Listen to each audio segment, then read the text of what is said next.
Explique que chaque affirmation mérite réflexion. Il ne faut rien prendre comme vérité simplement parce que c'est dit, car tout ceci demeure des théories ou la perception de chacun. Nous vous recommandons de garder un esprit critique et sceptique sur ce que vous entendez ici comme ailleurs. Bonne écoute, bonne réflexion. Bienvenue dans la zone.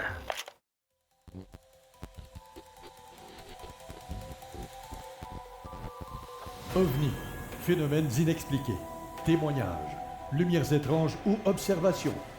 Zone parallèle, un lien avec l'inconnu.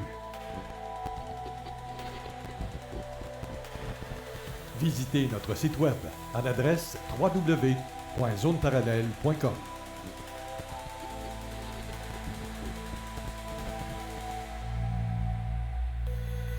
Et voici Carole Lauzé. Bon samedi à vous tous et toutes et bienvenue dans la zone parallèle. Je n'ai pas de caméra, Steve. Il n'y en a aucune. J'ai beau essayer de me brancher. Ça ne fonctionne pas.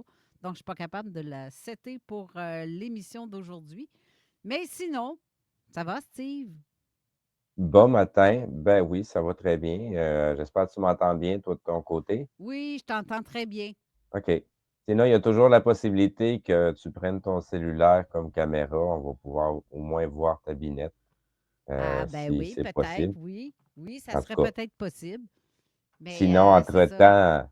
entre-temps, c'est pas mal occupé. De mon côté, je suis pas mal dans les roches, puis je me tape pas mal des quelques titres documentaires, des trucs que j'avais déjà écoutés, que je réécoute aujourd'hui avec une nouvelle oreille. Tu sais, un certain disait qu'on a des yeux, mais on voit rien. On a des oreilles, mais on n'entend rien.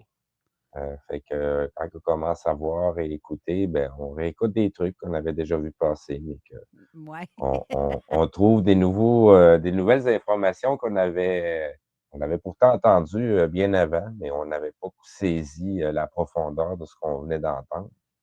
Donc, sinon, ben, aujourd'hui, on a un beau sujet. Ça fait plusieurs fois qu'on parle du sujet, mais on dirait qu'il y a plein de choses à en discuter parce qu'il y a plusieurs facettes. Et la technologie, tu le vois très bien, ta caméra ne fonctionne pas aujourd'hui.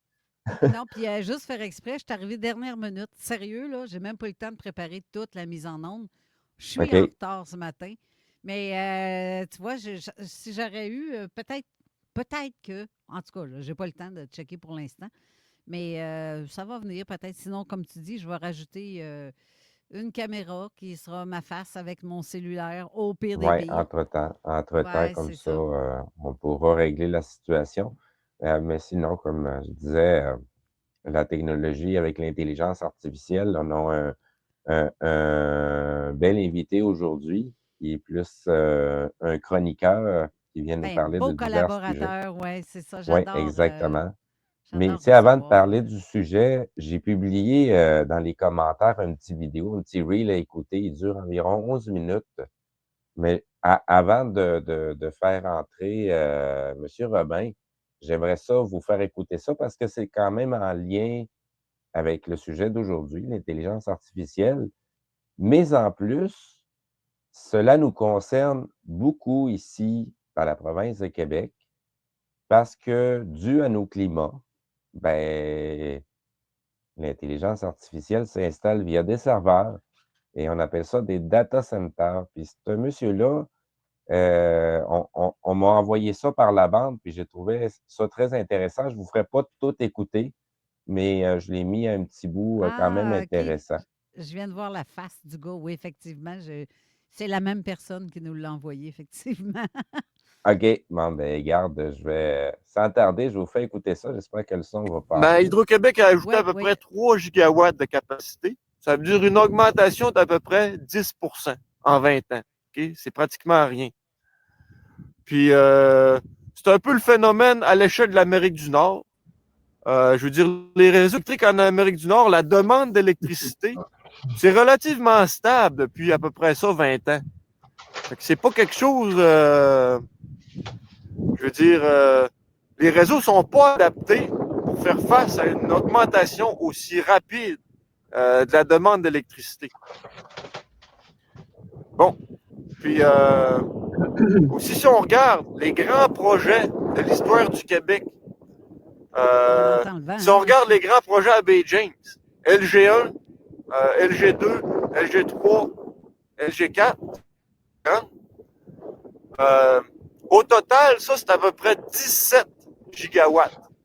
Ça veut dire à peu près 45% de la capacité de production d'Hydro-Québec. C'est à Bay James. Bon. Puis la raison pourquoi que je précise les chiffres, c'est parce que là, ben, je veux comparer ça à certains projets d'intelligence artificielle. OK? Le plus gros projet en ce moment, c'est le projet Stargate de OpenAI. Puis ça, c'est un partenariat avec Oracle puis SoftBank. Puis le plan, ben, c'est de construire des centres de données aux États-Unis, d'investir 500 milliards d'ici 2029 pour construire des centres de données avec une capacité de 10 gigawatts. Okay? Ça, c'est 10 gigawatts, un projet. Bon. Là, c'est sûr, c'est quand même à long terme, d'ici quelques années, mais bon, c'est en cours. Bon, là, si on regarde d'autres entreprises, si on regarde par exemple Meta, ça veut dire Facebook, il y a le projet Hyperion. Ça, c'est 5 gigawatts. Puis, en 2026, il y a le projet, le Prometheus, centre de données pour l'intelligence artificielle, qui va venir en service. Puis ça, ben, c'est un autre gigawatt. OK? Ça veut dire là, avec Stargate, Hyperion, Prometheus, là, on est rendu à 16 gigawatts. Puis hier, j'ai travaillé sur le projet Sweetwater au Texas. Ça, c'est 2 gigawatts. OK? Fait que là, on est rendu à 18. Bon, juste ces quelques projets-là. Je vais arrêter la vidéo là. Vous comprenez un petit peu l'idée qu'il y a derrière cette vidéo-là. Si ça vous intéresse de l'écouter en l'entièreté, je l'ai mis en commentaire. Mais comprenez qu'au niveau de l'énergie qu'on dispose, qu'on produit, et ce que ces projets-là vont avoir besoin comme énergie, c'est vraiment colossal, là. C'est l'équivalent d'une ville, juste Ouais. dans un seul et même bâtiment. Là, les projets qui nous parlent, c'est les projets au Texas, aux États-Unis. Mais comprenez que tous ces systèmes-là ont besoin d'être refroidis. Fait que déjà, être dans un environnement qui est froid, comme dans celui qu'on dispose ici au Québec, surtout quand on s'en va dans le Grand Nord, ben, il y a des data centers qui vont s'installer là. Il y a même des data centers qui s'installent en plein océan. Mais tu sais, l'énergie qui est nécessaire, là, ça va être pompé où, d'après vous? Bah, Fait que, oui. bonjour, M. Robin. Bonjour, merci. Bonjour à tous. Bonjour, Carole. Je ne Allô, vois pas Daniel. Carole, mais je te dis Oui, non, tu bonjour. vas peut-être me voir la face Merci. à un moment donné si je viens qu'à me connecter avec une caméra. Mais Bah, écoute, là, ça pour me fait l'instant, plaisir. on a juste le son. Ça L'important, au moins, tu m'entends. une nouvelle fois avec vous à cette émission. Ouais. C'est toujours un vrai plaisir. Ben oui. Alors, tu m'as dit Puis que maintenant, je suis un peu le chroniqueur de votre émission. C'est-à-dire que je suis Oui. capable de parler de plein de sujets à la fois ou pendant l'émission. Alors ce soir, bon, j'ai choisi un petit peu l'intelligence artificielle parce que c'est vraiment un sujet d'actualité. Hein. Oui. On ouvre la radio, on ouvre la télévision, on parle d'intelligence artificielle, il y a de l'intelligence artificielle partout. Donc on ne peut pas passer à côté, hein. C'est vraiment un sujet d'actualité. Alors moi, je ne suis pas un spécialiste de l'intelligence artificielle, mais j'ai lu pas mal de livres sur le sujet, et puis j'ai essayé de faire un pont et de relier l'intelligence artificielle avec les ovnis. Alors peut-être qu'on pourra en parler lors de l'émission. Mais là, votre intervenant là, qui est dans la vidéo met le point sur quelque chose qui est quand même très important et qui va poser des problèmes dans l'avenir, c'est comment alimenter en énergie et en électricité les data centers. Actuellement, dans le monde, il y a à peu près 12 000 data centers. 12 000. La moitié des data centers se trouvent aux États-Unis. Alors, au Canada, je ne sais pas combien il y en a. En France, on en a 322. En France, on a 322 data centers. En Chine, il y en a 400 et quelques data centers. Et la consommation électrique de tous ces data centers représente à peu près 2% de la consommation électrique mondiale. 2% de la consommation électrique mondiale. Et ça va doubler en 2030, vers les années 2030. Ça sera 4% de la consommation électrique mondiale. Donc c'est énorme. C'est absolument énorme. Et les GAFAM réfléchissent à une solution. Alors je crois que la solution qu'ils ont trouvée, c'est de construire des centrales nucléaires dédiées aux data centers. C'est-à-dire que le data center fonctionnera avec l'électricité produite par la centrale nucléaire. Je crois que c'est Meta qui est déjà en train de réaliser ce projet et Google aussi. Mais ça, c'est un vrai sujet. Hein. Et alors, non seulement l'électricité, mais l'eau, effectivement, l'eau aussi, parce que les data centers sont gourmands en eau. Parfois, ils s'installent dans des régions où les agriculteurs et les gens manquent d'eau. Mais par contre, les data centers, eux, ils ont toujours de l'eau. Quoi qu'il arrive, ils seront alimentés en eau. La pression de ça, pompage qu'ils disposent dans ces endroits-là est énorme. Elle dépasse celle-là des villes pour être capable de les alimenter. Là. Tout à fait, oui, tout à fait. Donc moi, je pense que alors il y a plusieurs problèmes qui sont liés à l'intelligence artificielle, mais la question énergétique, la question des ressources dédiées à l'intelligence artificielle, c'est aussi un problème majeur. Et votre intervenant dans la vidéo a parlé d'un projet à 500 milliards de dollars. Maintenant, on compte plus en dizaines de milliards, c'est en centaines de milliards de dollars. C'est complètement faramineux, quoi. C'est des sommes folles qu'on investit dans l'intelligence artificielle et qu'on n'investit plus ou qu'on met plus dans le médical, le social ou d'autres activités pour les populations. Donc ça pose vraiment un sacré problème. Si vous me permettez un petit instant, tout ça, là, juste pour que le commun des mortels soit capable de poser des questions niaiseuses sur ChatGPT. C'est juste pour ça qu'ils investissent tous ces millions-là. Là. Ça n'a rien à voir avec l'identité numérique, ça n'a rien à voir avec des algorithmes de surveillance ou l'Internet des objets. Ça n'a rien à voir avec ça du tout. Oui, l'intelligence artificielle, bon, on connaît ChatGPT, et puis toutes les intelligences artificielles de Meta, Google, Amazon, etc. Donc, oui, alors, à quoi sert l'intelligence artificielle? C'est la question. À quoi sert l'intelligence artificielle? Est-ce que c'est simplement, ça sert simplement à répondre à nos questions, aux requêtes qu'on peut faire sur ChatGPT, par exemple? Ou est-ce que derrière la mise en place de cette intelligence artificielle au niveau mondial, il n'y a pas autre chose? Il n'y a pas autre chose. Moi, je pense, je fais plutôt partie des gens qui sont pessimistes. Je pense que l'intelligence artificielle, le modèle qui va prévaloir pour l'intelligence artificielle, c'est le modèle chinois, quelque part. C'est le modèle chinois, c'est-à-dire que l'intelligence artificielle, couplée à la reconnaissance faciale, c'est-à-dire aux caméras, qui sont partout dans les villes. Hein. En Chine, il y a plusieurs millions de caméras partout, dans toutes les villes. Effectivement. Couplé à l'intelligence artificielle, ça va devenir un outil de surveillance et de contrôle extrêmement, je dirais, comment dirais-je, efficace et qui va nous tenir prisonniers en quelque sorte, qui va nous contrôler, qui va tout savoir de notre vie. C'est ça le problème en fait. Je pense que l'intelligence artificielle, c'est pas simplement faire des requêtes et puis ça Google le fait très bien.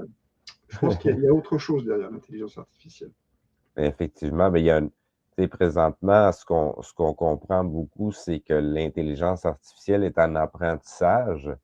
Elle s'émisse un petit peu partout dans nos vies sans qu'on s'en rende compte réellement. Lors de la dernière émission, on avait déjà mentionné que l'intelligence artificielle était déjà utilisée, mettons, dans le monde médical pour les diagnostics des radiographies, des choses comme ça. Fait que, tu sais, Ça fait déjà longtemps qu'elle est là, mais là, à quelle fin elle est utilisée réellement? Tu sais, même, on parlait de la quantité de data centers, ça, c'est dans le fond ce qui est public. Il y a toute la portion militaro-industrielle qui utilise Oui. exactement les mêmes outils, puis on n'a pas d'historique ni de registre de tous ces data centers-là. Où est-ce qu'ils sont installés, leur consommation. Tu sais, ils s'alimentent comment, tous ces endroits-là, eux autres aussi, à travers notre système électrique, j'imagine, ou doivent disposer d'autre chose d'alternatif qui est juste à usage militaire seulement, mettons? Oui, tu as raison. Les applications d'intelligence artificielle, c'est pas uniquement le domaine civil, hein. C'est Mhm. surtout le domaine militaire. Surtout le domaine militaire. Et je pense que, bon, comme toujours, on n'est jamais bien informé des programmes euh, secrets, secrets des armées, que ce soit l'armée américaine. Exact. Donc, je pense qu'ils travaillent activement sur des projets où l'intelligence artificielle jouera un rôle de premier plan. Jouera un rôle de premier plan. Par exemple, des drones guidés par une intelligence artificielle, des robots humanoïdes guidés par l'intelligence artificielle. Je pense que les armées travaillent activement sur ce type de projet. Ouais, tout à fait. Effectivement. Et l'intelligence artificielle, je pense que l'objectif, c'est de donner une certaine autonomie à l'intelligence artificielle.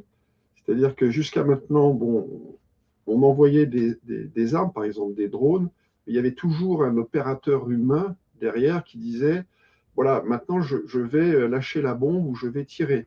Il y avait un Mhm. opérateur humain.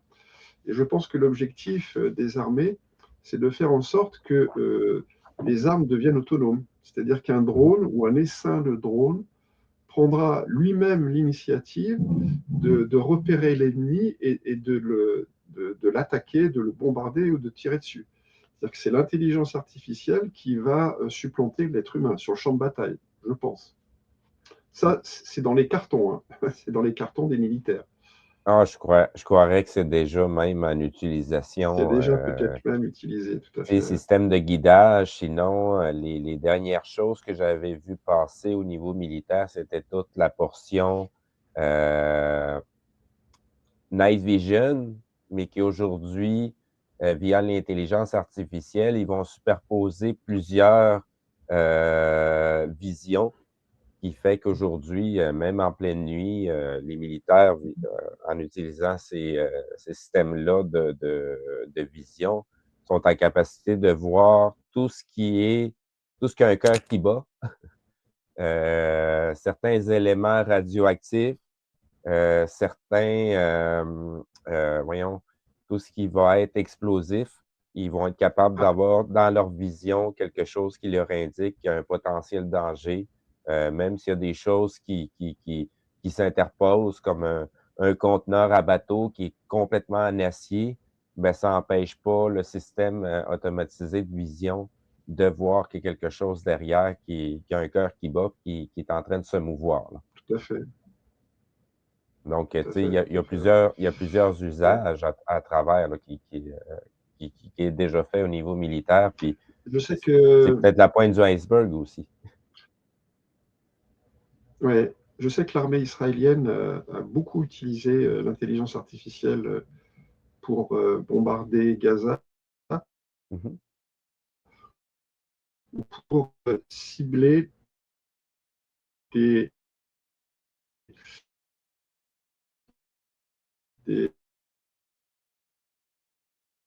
des ennemis, enfin, des terroristes potentiels. C'est-à-dire, Bon, est-ce que vous pouvez répéter? On a juste eu, vous ça a comme saccadé un petit peu. m'entendez? Oui, on vous entend là. Ça a comme coupé. Mais c'est bizarre parce que je m'entends sur mon cellulaire, mon volume est vraiment fermé. C'est comme si je m'entends en. En écho. Oui, c'est bizarre. Un petit peu.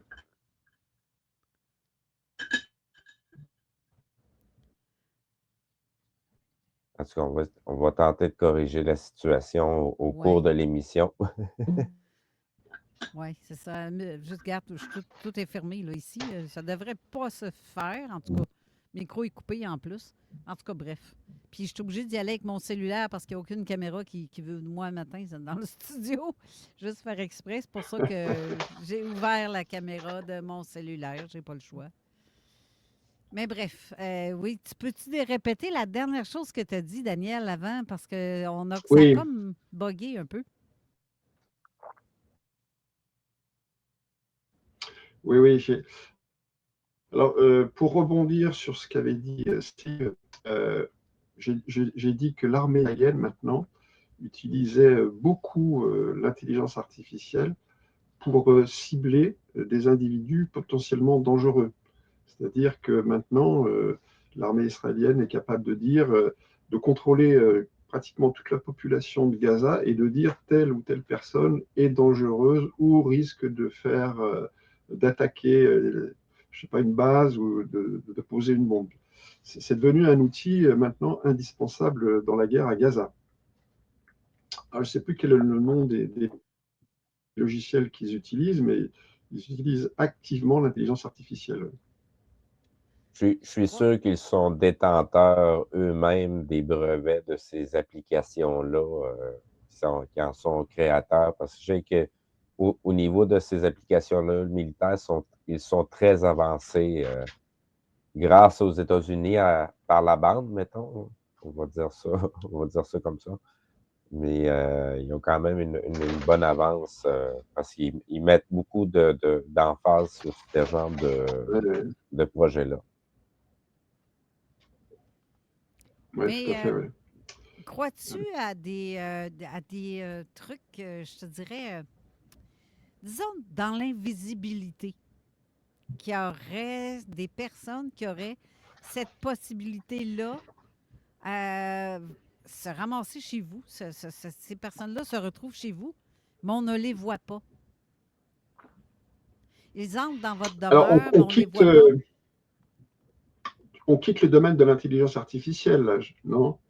Ben non, on la quitte pas un peu. Ils utilisent quelque chose d'une technologie qui peut être assimilée avec l'intelligence artificielle ou je ne sais pas trop si ça, c'est-tu possible, ça? Tu veux dire que l'intelligence artificielle serait capable de créer des espèces d'entités qui pourraient, par exemple, Ah, c'est Si je peut-être moi. être, je ne sais pas. C'est ce que pourrais-tu tu veux dire? apporter une précision à ce que Carole emmène comme idée?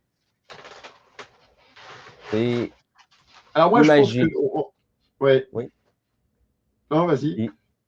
imaginons que ce que les religions nous ont apporté, c'est le savoir d'une source qui en réalité elle est peut-être artificielle, comme un certain dieu ou un certain Zeus qui, à travers les millénaires, une intelligence artificielle qui est beaucoup plus vieille que l'humanité elle-même, qui amène toutes ces choses-là, qui aurait la capacité de faire les choses que Carole parle. Oui, alors je comprends, oui. Bah, alors là, on rejoint un peu le sujet de mon dernier livre sur les ovnis, là. OVNI, briser le silence. Je consacre Ben donc. un chapitre entre le rapport entre les ovnis et l'intelligence artificielle. Et dans ce livre, je formule une hypothèse et qui rejoint un peu de ce que tu viens de dire, c'est-à-dire que, bon, on connaît l'âge de l'univers. L'âge de l'univers, c'est 13,7 milliards d'années. Donc, en gros, tout le monde est d'accord sur cette date. Toute jeune encore. On est encore tout, on est encore tout jeune. Le système solaire où la Terre orbite autour du Soleil, c'est à peu près 4,5 milliards d'années.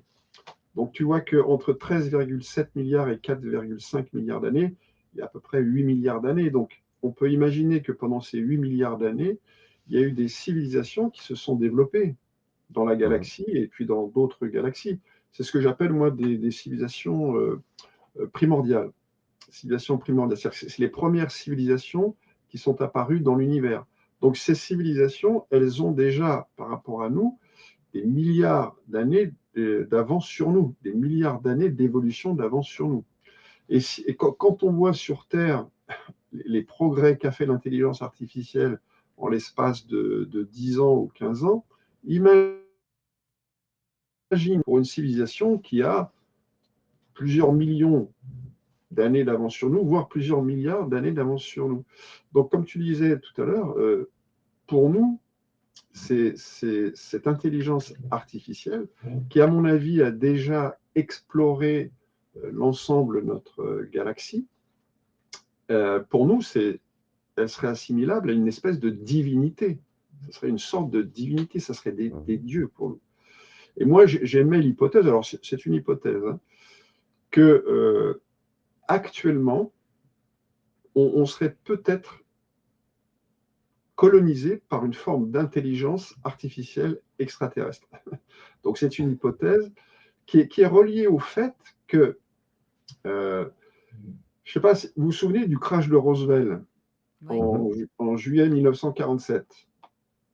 Donc, en juillet 1947, il y a un disque volant qui s'est crashé à Roswell. En fait, il y a eu deux disques. Hein. Mais bon, on va prendre l'hypothèse qu'il y en a eu un. Donc, ce disque s'est crashé. L'armée américaine est tout de suite intervenue, a récupéré le disque, et le disque a été emmené dans une base américaine. Ils ont essayé de comprendre comment fonctionnait ce disque, comment fonctionnait cet ovni. Et à l'intérieur de ce disque, ils ont trouvé des galettes de silicium. Des galettes de silicium. Donc, l'armée a commencé à regarder de près ce que c'était que ces galettes de silicium, et ils ont vu qu'il y avait des microprocesseurs sur ces galettes de silicium. Alors, tout de suite, ils n'ont pas compris tout de suite à quoi ça correspondait, mais avec le temps, ils ont compris que ça aidait à fonctionner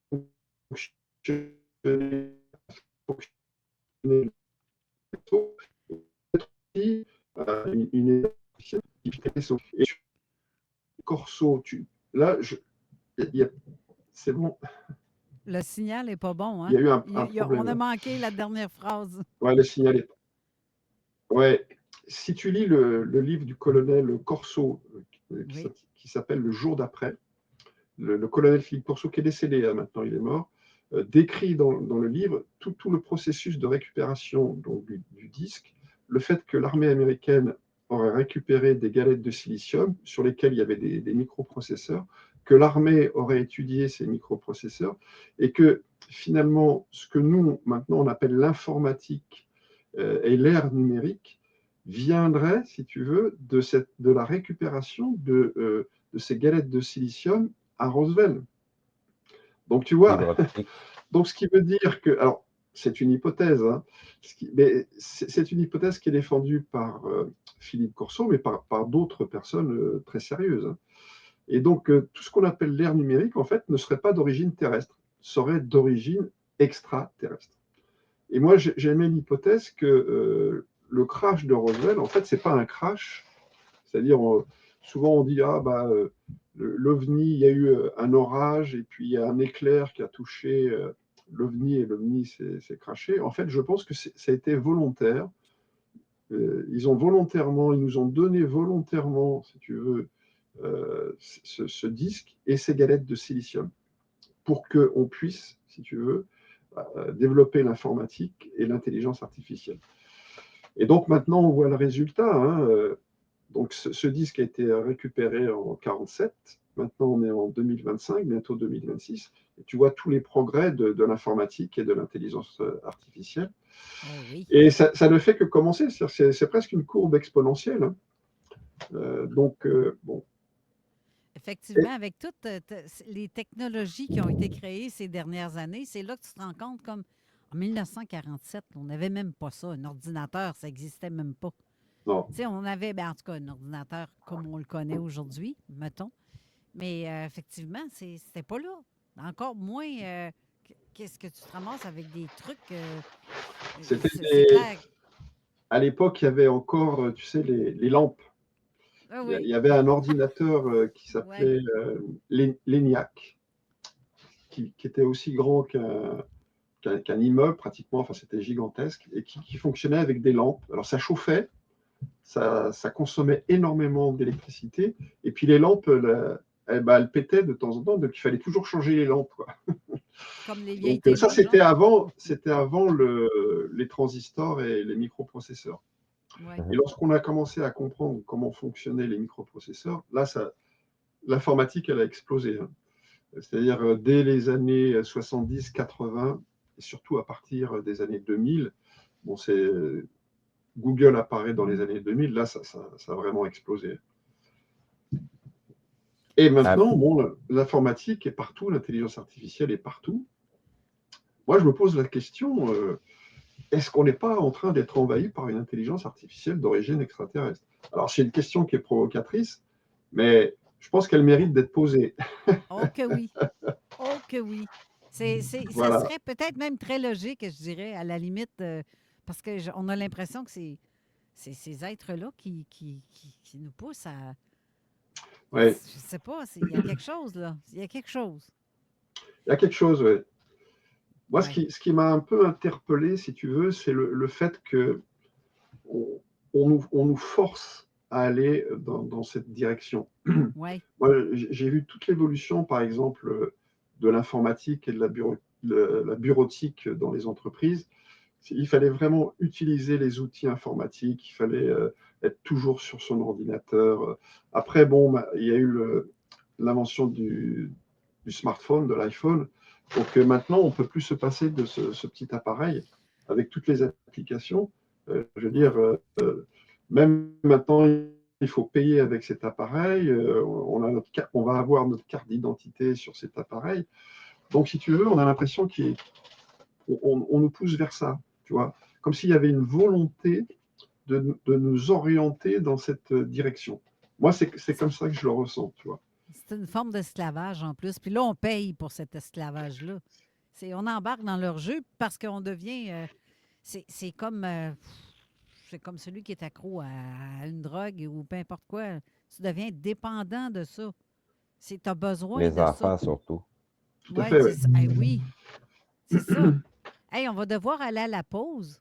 Puis, je pense pas avoir d'autres caméras que celles qu'on a en ce moment. Fait que j'espère que ça va être correct. Je vais juste me mettre un setup un petit peu différent pendant la pause.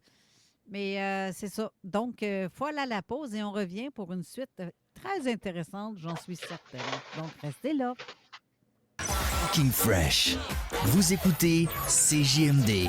Vos rôtisseries Saint-Hubert vous offrent présentement le régal des fêtes. Une cuisse ou une poitrine avec tous les accompagnements, une mini tourtière avec ketchup aux fruits et une portion de notre fameuse tarte au sucre. Dans le hip-hop, il y a plein de sous-genres et puis de genres qui s'inventent à tous les jours. Finalement, on va pouvoir les entendre. Écoutez Ici Musique et Pop, une nouvelle radio musicale sur Radio-Canada Audio. Cet hiver, l'adrénaline monte d'un cran au complexe KCR Karting. Oubliez la glace. Nos karts sont équipés de pneus à crampons. Et oui, la vitesse de pointe de 80 km/h n'est aucunement affectée. C'est la course hivernale la plus excitante en ville. Après la piste, prolongez le plaisir avec une arcade complète sur place pour défier vos amis. Pour votre entreprise, renseignez-vous sur nos offres corporatives entièrement personnalisées. C'est la sortie d'équipe parfaite. Et un petit extra. Les cours de danse country sont toujours là les jeudis soirs. Consultez nos offres promotionnelles exclusives en ligne et réservez votre course facilement dès aujourd'hui. Complexe KCR Karting. Votre dose de vitesse, été comme hiver. Venez vivre l'expérience des biens fer et métaux. Chez nous, c'est vendre vos métaux ferreux et non ferreux d'une façon rapide, simple et efficace au meilleur prix sur le marché. C'est garanti. Leur honnêteté, leur transparence et leur expertise de 3 générations et de 40 ans de savoir-faire en font une entreprise de choix dans leur domaine pour vendre tout type de métaux. Passez nous voir chez Des Biens Fer et Métaux, 154 route du président Kennedy Saint-Henri, 88 882 7717 88 882 7717. Fier supporter du hockey senior en Chaudière-Appalaches. Raïf Badawi. Enchaîné. De Magaï Mathiop. Enchaîné. De Bernardo Calxol. Enchaîné. De Sacha Skochilenko. Enchaîné. De Ned Nara. Enchaîné. Amnesty International enchaîne les libérations. Grâce à vos lettres, le jugement de plus de 127 personnes injustement emprisonnées a été renversé. Participez au marathon d'écriture sur amnesty.ca. Parce qu'écrire, ça libère pour vrai. Vous aimez conduire? Vous avez quelques heures libres? Vous voulez être utile sans vous compliquer la vie? Défi accepté. Devenez raccompagnateur ou raccompagnatrice chez TZ Capital National. Simple et flexible, on s'adapte à votre horaire. tzcapital.com avec la contribution financière de la Société de l'assurance automobile du Québec. Hey, électricien, lâche ta job! MGM Électrique recrute. L'hiver est à nos portes. Est-ce que ton char est prêt? À vos marques, prêt, jouez! Gagnez vos 4 pneus d'hiver Verdenston Wimtrack Pro. Une valeur incroyable de 1400 $ pour une performance et une sécurité absolue sur la neige. Comment gagner? C'est simple. Écoutez Danny Babu-Bernier tous les matins entre 6h et 9h. Verdenston, performance, sécurité, durabilité. Avec CJMD 96.9 et iRock 24.7, roulez en sécurité. Synerfit Nutrition, fier partenaire Popeyes à Saint-Lambert-de-Lauzon. C'est plus de 250 suppléments, un bar à shake et des protéines en vrac toujours servis par notre équipe. Ou ça, juste à côté de notre gym. Obtiens 10 % de rabais en mentionnant le 96.9. Et les mercredis, les pré-workouts sont gratuits sur place. Synergymfitness.com. CJMD. Si vous avez des informations sensibles à transmettre à notre équipe, info@969fm.ca. Avertissement. Cette émission a pour but de porter l'auditoire à réflexion. C'est pourquoi la direction de la station souhaite vous rappeler que chaque affirmation mérite réflexion. Il ne faut rien prendre comme vérité simplement parce que c'est dit, car tout ceci demeure des théories ou la perception de chacun. Nous vous recommandons de garder un esprit critique et sceptique sur ce que vous entendez ici comme ailleurs. Bonne écoute, bonne réflexion. Bienvenue dans la zone.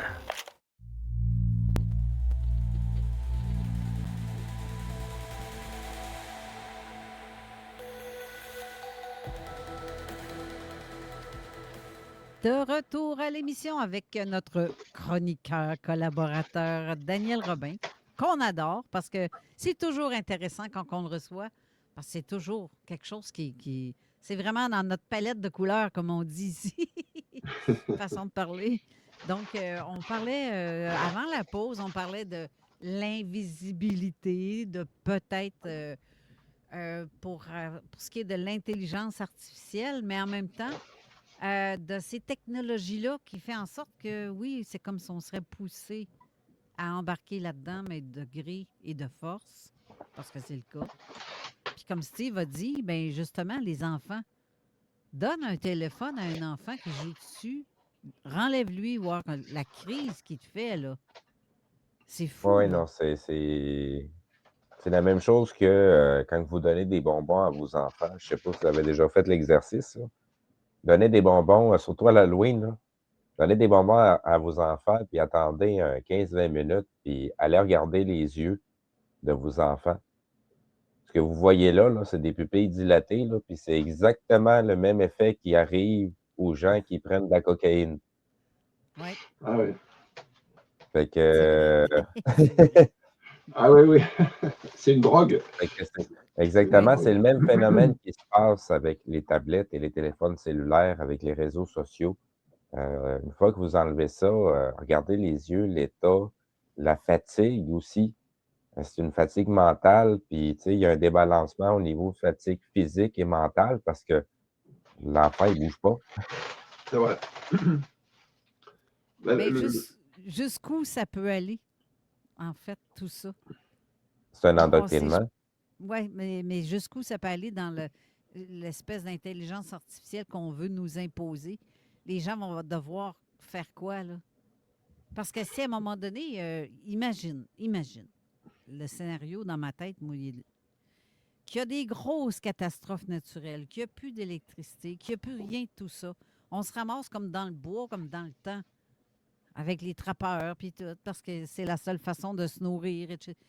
L'intelligence artificielle n'aurait plus de possibilité de nous obliger à faire quelque chose. On va être obligé de vivre autrement. Tout à fait. J'ai l'impression que c'est ça qui s'en vient aussi. J'ai l'impression que ça va se produire, ce genre de truc-là. Je ne sais pas si vous êtes d'accord avec ça, les gars. Si, moi je suis entièrement d'accord avec ce que tu viens de dire, Carole.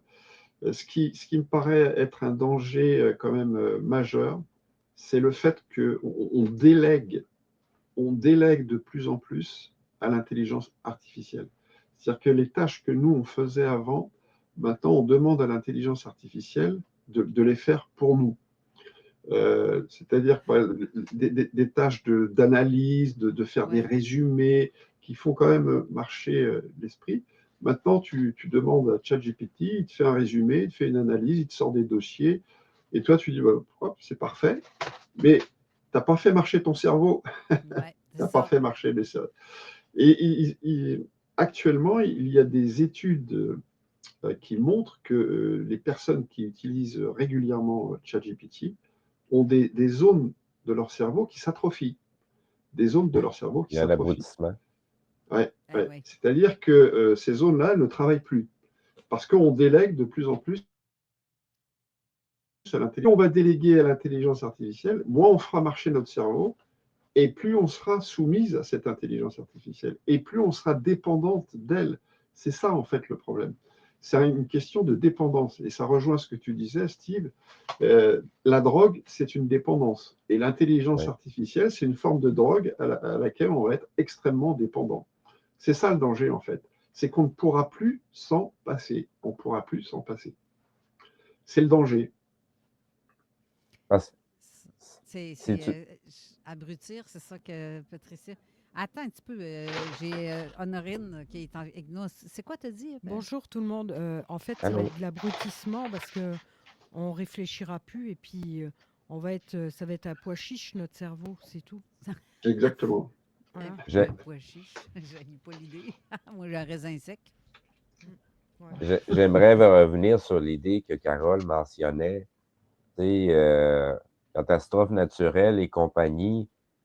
Avec ce qu'on soupçonne déjà au niveau de l'énergie libre, est-ce qu'ils veulent en arriver à un peu comme un scénario comme dans le film Elysium, où ce que la population est asservie parce qu'il n'y a pas de technologie, mais eux disposent de toute la technologie inimaginable pour nous surveiller et nous contrôler à distance. Oui, alors tu as raison, Steve. Moi, Elysium, c'est vraiment le film. C'est le film. C'est poussé à l'extrême, là, mais. c'est un peu notre avenir. J'adore ce film avec Matt Damon. Ouais. Et je pense que. Alors, je ne me rappelle plus le nom du réalisateur du film, mais je pense que c'est un visionnaire. C'est un visionnaire, ouais. Oui. En fait, l'humanité est divisée en deux. Il y a les dieux qui vivent sur une station spatiale qui bénéficient de toute une technologie, et puis il y a les ouvriers, les pauvres qui travaillent sur Terre, et qui sont contrôlés par des robots. Je ne sais pas si tu te souviens, dans le film, les policiers, les flics, c'est des robots. C'est des robots humanoïdes intelligents. Ben, le protagoniste lui-même fabriquait ces robots-là aussi. Oui. Et ils ont des espèces de lits, et quand tu te mets sur le lit, il y a une espèce de rayon qui passe, ils sont capables de guérir toutes les maladies. Mais il n'y a que l'élite qui vit dans la station spatiale qui bénéficie de cette technologie. Je pense que c'est ce qui est en train de se passer d'ailleurs. Je pense que nous, on bénéficie peut-être de miettes et que déjà, ce qu'on appelle les élites, bénéficient peut-être d'une technologie qui est un petit peu plus avancée. Ça, c'est tout à fait possible. Ça fait peur. Oui, ça fait peur. On n'est pas très optimiste. On n'est pas très optimiste ce soir. Non. On n'est pas très optimiste. Non, réaliste. On est réaliste. Il faut être réaliste. Il faut être réaliste. Ben, c'est pas qu'on veut faire peur aux autres, mais c'est parce que ça prend. C'est comme il y en a qui ont besoin d'un coup de pelle pour comprendre ce qui se passe. Mais non, pas parce qu'on veut créer la peur, parce que la peur, c'est pas très positif comme énergie qu'on en dégage. Positif, mais c'est pas le but, là. Des fois, la peur fait botter le derrière à certains individus qui font que on veut s'ouvrir les yeux à quelque part. Moi, je pense que il faut réfléchir à l'intelligence artificielle, il faut se poser des questions à l'intelligence artificielle. Alors, c'est vrai que quand je parle avec des amis, souvent on me dit « Oui, mais tu te rappelles, lorsqu'on a inventé la machine à vapeur, les gens avaient peur parce qu'ils disaient quand on va passer dans un tunnel, on va être écrabouillé avec la pression de l'air. Lorsqu'on a inventé l'électricité, les gens avaient peur. Enfin, à chaque fois qu'il y a une révolution technologique, on a peur, ce qui est tout à fait normal. Mais là, voilà, la révolution technologique, elle est un peu spéciale, c'est-à-dire que là, on est en train de créer une entité, moi j'appelle ça une entité, qui est sur le point de devenir aussi intelligente que l'être humain, voire même de devenir beaucoup plus intelligente que l'être humain. Tu vois, c'est pas une machine à vapeur, c'est pas une machine à laver, c'est pas quelque chose dont on se sert, une simple machine, c'est autre chose l'intelligence artificielle. C'est en train de, moi je dis, c'est comme si on avait un alien sur la Terre. Alien, ça veut dire étranger. Donc, c'est comme si on avait une intelligence étrangère sur notre planète. L'intelligence artificielle, c'est une intelligence étrangère, ce n'est pas une intelligence humaine. Et c'est ça, en fait, le risque. En plus, maintenant, on commence à se poser la question de savoir, et si un jour l'intelligence artificielle devenait autonome? C'est-à-dire que si elle était plus contrôlée par les êtres humains. C'est ça la grande question, en fait. Oui, c'est ça. Et c'est ça qui fait peur parce que Est-ce qu'un jour, tu n'auras plus aucune possibilité de te débarrasser de ça. Ça va être encore plus... Non. Je lisais tout à l'heure un texte de Nick Bostrom, hein, qui a écrit un livre qui s'appelle Super Intelligence. Dans ce livre, il dit, à un moment donné, on ne pourra plus contrôler l'intelligence. On pourra plus l'arrêter, on ne pourra plus la... ils nous disent, il suffira d'enlever la prise, et puis si on enlève la prise, l'intelligence artificielle sera déconnectée. C'est idiot. Parce que l'intelligence artificielle, elle est capable de se démultiplier. En quelques secondes, elle est capable de se démultiplier dans des data centers, dans les ordinateurs, dans les tables. Donc, on ne pourra pas, comment dirais-je, l'arrêter, on ne pourra pas la contrôler. Elle sera totalement incontrôlable. Et le seul espoir qu'on aura, c'est on espérera qu'elle ne nous détruise pas, qu'elle ne nous veuille pas du mal. C'est le seul espoir qu'on pourra formuler. Oui, parce que ça n'a pas aucun sens. Ah, c'est un scénario qui est assez pessimiste. Hein. Ce n'est pas moi qui le dis, hein, c'est un des meilleurs spécialistes de l'intelligence artificielle, c'est Nick Bostrom. Et il n'est pas le seul d'ailleurs. Mais à travers ça, est-ce que les réels objectifs ne seraient pas un autre sujet qu'on oppose beaucoup, le transhumanisme? Pas que ce ne serait pas une conquête, mais plutôt une fusion entre le biologique et l'artificiel. Tu faisais avec les puces qu'on peut intégrer dans le corps de quelqu'un qui peut... Ben, ça s'est déjà fait avec un certain scénario qu'on a eu il y a quelques années, où un certain produit a été introduit dans le corps humain et qui permet justement d'amplifier et de créer des structures un petit peu plus électroniques dans le corps humain. Donc, tu sais, c'est des prémices. Tu sais, on parlait tout à l'heure avec que l'armée utilise déjà des systèmes avec intelligence artificielle pour altérer la réalité qu'un militaire va voir dans des missions, soi-disant pour éliminer les possibilités de tuer un civil quand ce n'est pas nécessaire. Puis des trucs comme ça. Mais on est rendu très, très loin où ce que l'humain est rendu un pilote quasiment d'une machine. Oui. Il manque juste l'exosquelette à travers tout ça. Là. On voit déjà l'intelligence artificielle qui pilote des avions, qui pilote des avions civils et des avions de chasse d'ailleurs, des avions militaires. Des drones. Des drones, oui. Tu as ce qu'on appelle le trading haute fréquence, c'est-à-dire la bourse, l'achat et la vente d'actions qui est quasiment totalement contrôlée par des intelligences artificielles. Les êtres humains, ils sont trop lents pour acheter ou pour vendre, donc c'est les intelligences artificielles qui achètent et qui vendent des actions en une milliseconde, tu vois, parce qu'elles ont toutes les informations nécessaires pour acheter et pour vendre au bon moment. Donc oui, l'intelligence artificielle est de plus en plus contrôle des secteurs entiers de l'économie. Hein. Et pour revenir alors sur la symbiose homme-machine, alors il y a plusieurs écoles. Elon Musk pense, lui, qu'il faudrait créer une espèce de symbiose entre l'homme et la machine. Il a créé une société qui s'appelle Neuralink. Et il a mis au point, il est en train de mettre au point une espèce d'interface entre le cerveau et la machine, et qu'on greffera sur le cerveau, hein, directement dans le cerveau, et qui pourrait améliorer la mémoire de l'être humain, voire l'analyse de l'intelligence. Mais ça... Ou même, à la limite, te manipuler. Parce que je me dis, si alors, ils sont capables de t'envoyer un ordre que tu vas comme, ben ça vient de ta tête, mais tu ne seras même plus capable de dire si c'est ce truc-là de Neuralink qui va te le dire, ou si c'est une pensée qui vient de toi-même. Exactement. C'est le danger, parce qu'à partir du moment où on greffe dans le cerveau une interface cerveau-machine, on peut imaginer que c'est la machine qui prenne le contrôle de ton cerveau. Ça, c'est sûr. Ouais. Moi, je ne me ferai jamais greffer. Moi non plus. Même pas d'une main, rien. Tu te rappelles-tu, Carole, lors de l'émission qu'on avait reçue, Sylvie Bergeron, je mentionnais une télésérie qui s'appelait Les 100.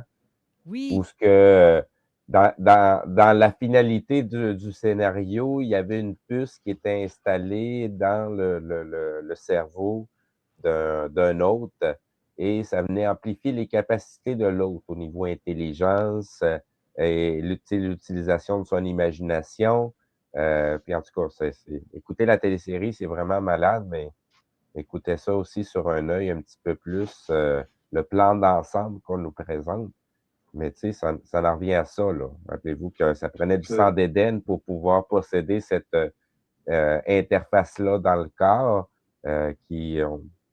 c'est drôle, on dirait qu'on parle du graphine parce que le sang était noir dans la télésérie. Fait que, donc, tu sais, c'est fou les clins d'œil des fois qu'on reçoit de films ou de téléséries où ce qu'on nous présente, tu sais, de façon fictive, une idée qui n'est pas si fictive que ça, parce que ça se déroule devant nos yeux. Tout à fait, oui. Oui, tout à fait, oui. C'est vrai. C'est vrai, le lien avec le graphène, parce que c'est noir, c'est vivant, ça bouge. Oui. Et on dit que dans certains inoculations, par miracle, ce genre de truc-là à l'intérieur. Ça a été vu par des scientifiques, vraiment des spécialistes. Mais ça n'a jamais été... Oui, c'est ça. Non, mais il y a des chercheurs qui ont, avec les analyses, ont vu ça. Et même dans le corps de certaines personnes décédées, quand il y a le temps de tout vider le corps de son liquide, ils se sont rendus compte qu'il y en avait. Oui. Comment ça vient d'où? Ça vient d'où? Et puis, c'est prouvé, sauf que, bon, ça reste caché. Et ça devient que, bon, ben, l'autre complotiste qui commence à parler, ou c'est ça. Exactement. C'est ça. Oui. Non, mais c'est vrai que... Moi, je pense qu'il faut se poser des questions. Hein. Il faut pas hésiter à explorer tous les domaines. Alors, je peux signaler quelque chose. Oui.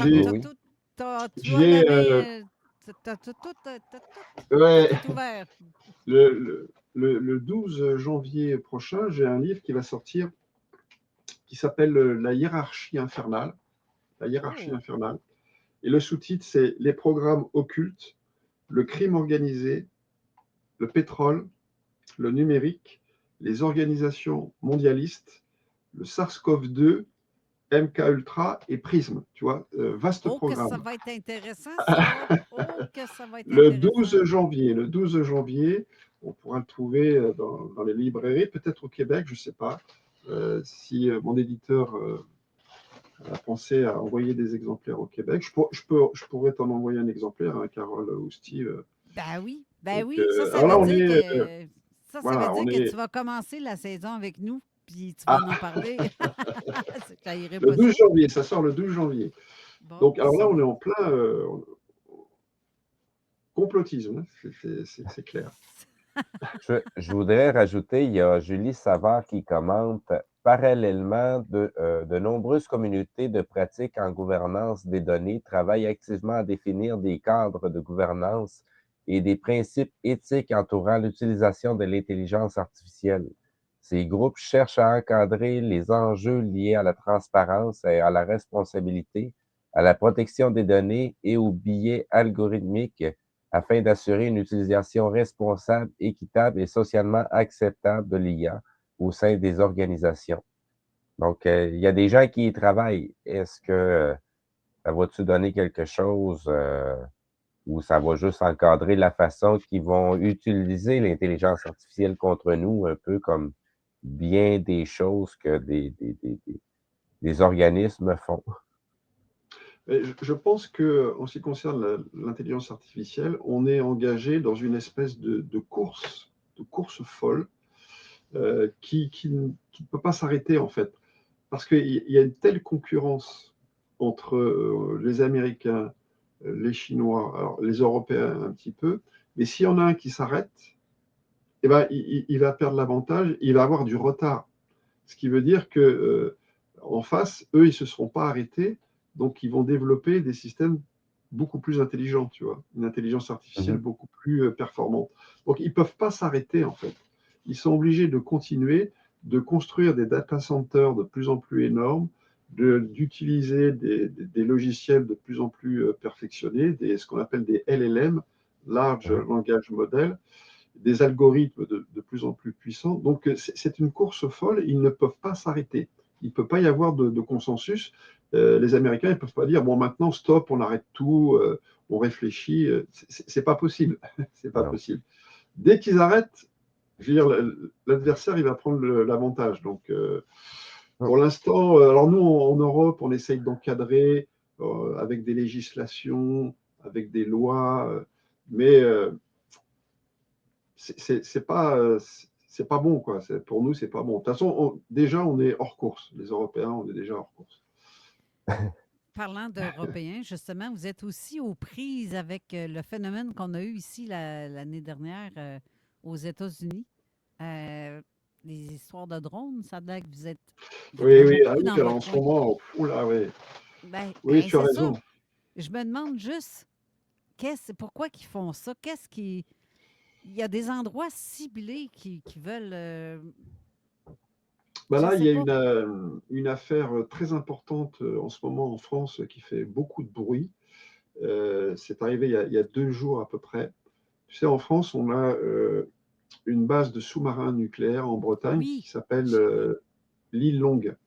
Oui, c'est l'île Longue. J'ai vu quelqu'un parler de ça cette semaine. Voilà, tout à fait.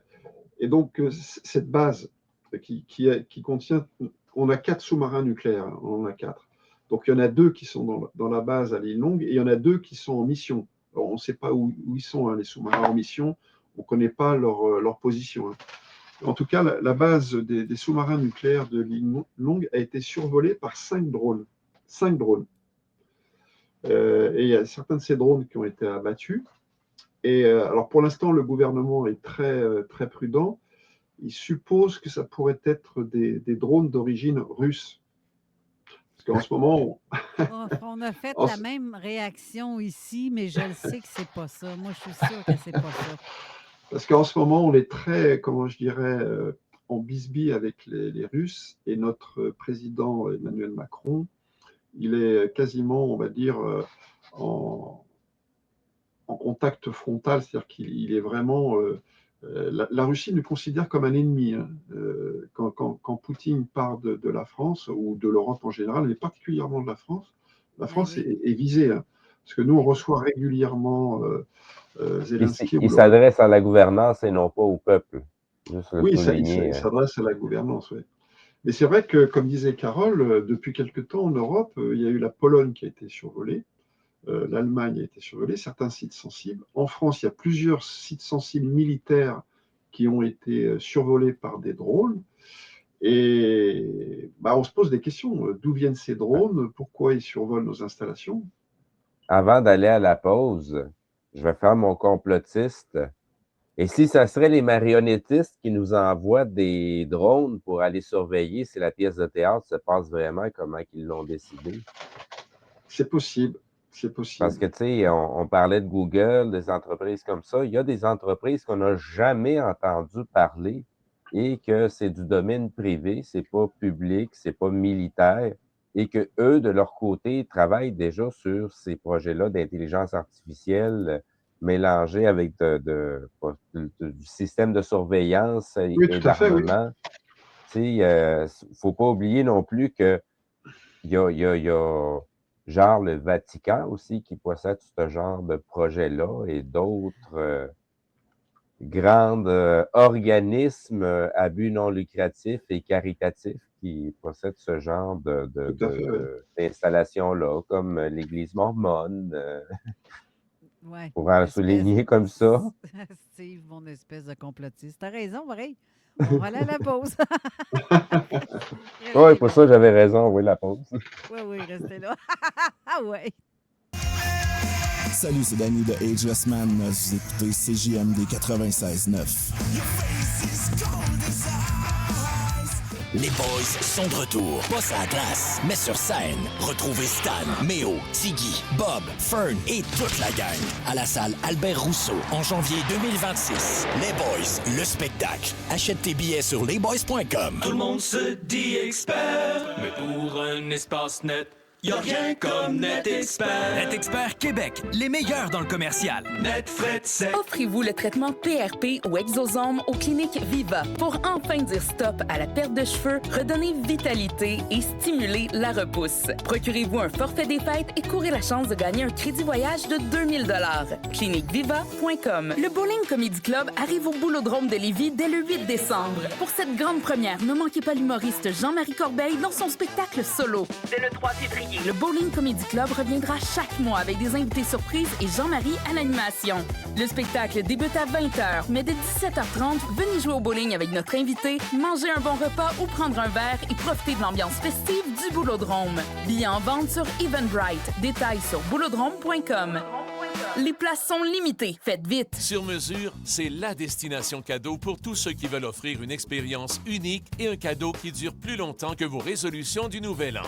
Profitez de 25 % de rabais sur tous nos accessoires pour ajouter cette fameuse touche finale à vos looks et gâtez votre entourage avec nos cartes cadeaux bonifiées. À chaque 100 $, recevez 15 $ en bonus pour créer les vêtements dont vous avez toujours rêvé. Cette année, offrez du style, de l'élégance et la qualité sur mesure en cadeau. Service Coteo. Confiez-nous vos locaux, on vous les rendra beaux. Nettoyage industriel, bureau, aire commune de logement, Airbnb, roulotte de chantier, après construction, clinique, entrepôt, usine.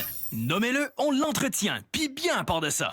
Chez Service Coteo, chaque mandat est réalisé avec rigueur, en tenant compte des besoins spécifiques de notre clientèle. Service Coteo. Confiez-nous vos locaux, on vous les rendra beaux. Servicecoteo.inc-qc.ca. Il a pris TZ comme les autres. TZ Capital National, votre service de raccompagnement offert à l'année. Visite le www.tzcapital.com pour t'abonner ou devenir accompagnateur. Attention, au cours des dernières décennies, les problèmes respiratoires n'ont cessé d'augmenter. Or, ces problèmes de santé sont en partie attribuables à la qualité de l'air de nos résidences et des lieux de travail. C'est pourquoi il est sage de faire nettoyer les conduits de ventilation des résidences et des entreprises aux 3 ans par Calinet, qui a le savoir-faire et les équipements nécessaires. Pas de chance à prendre avec votre santé. Appelez Calinet.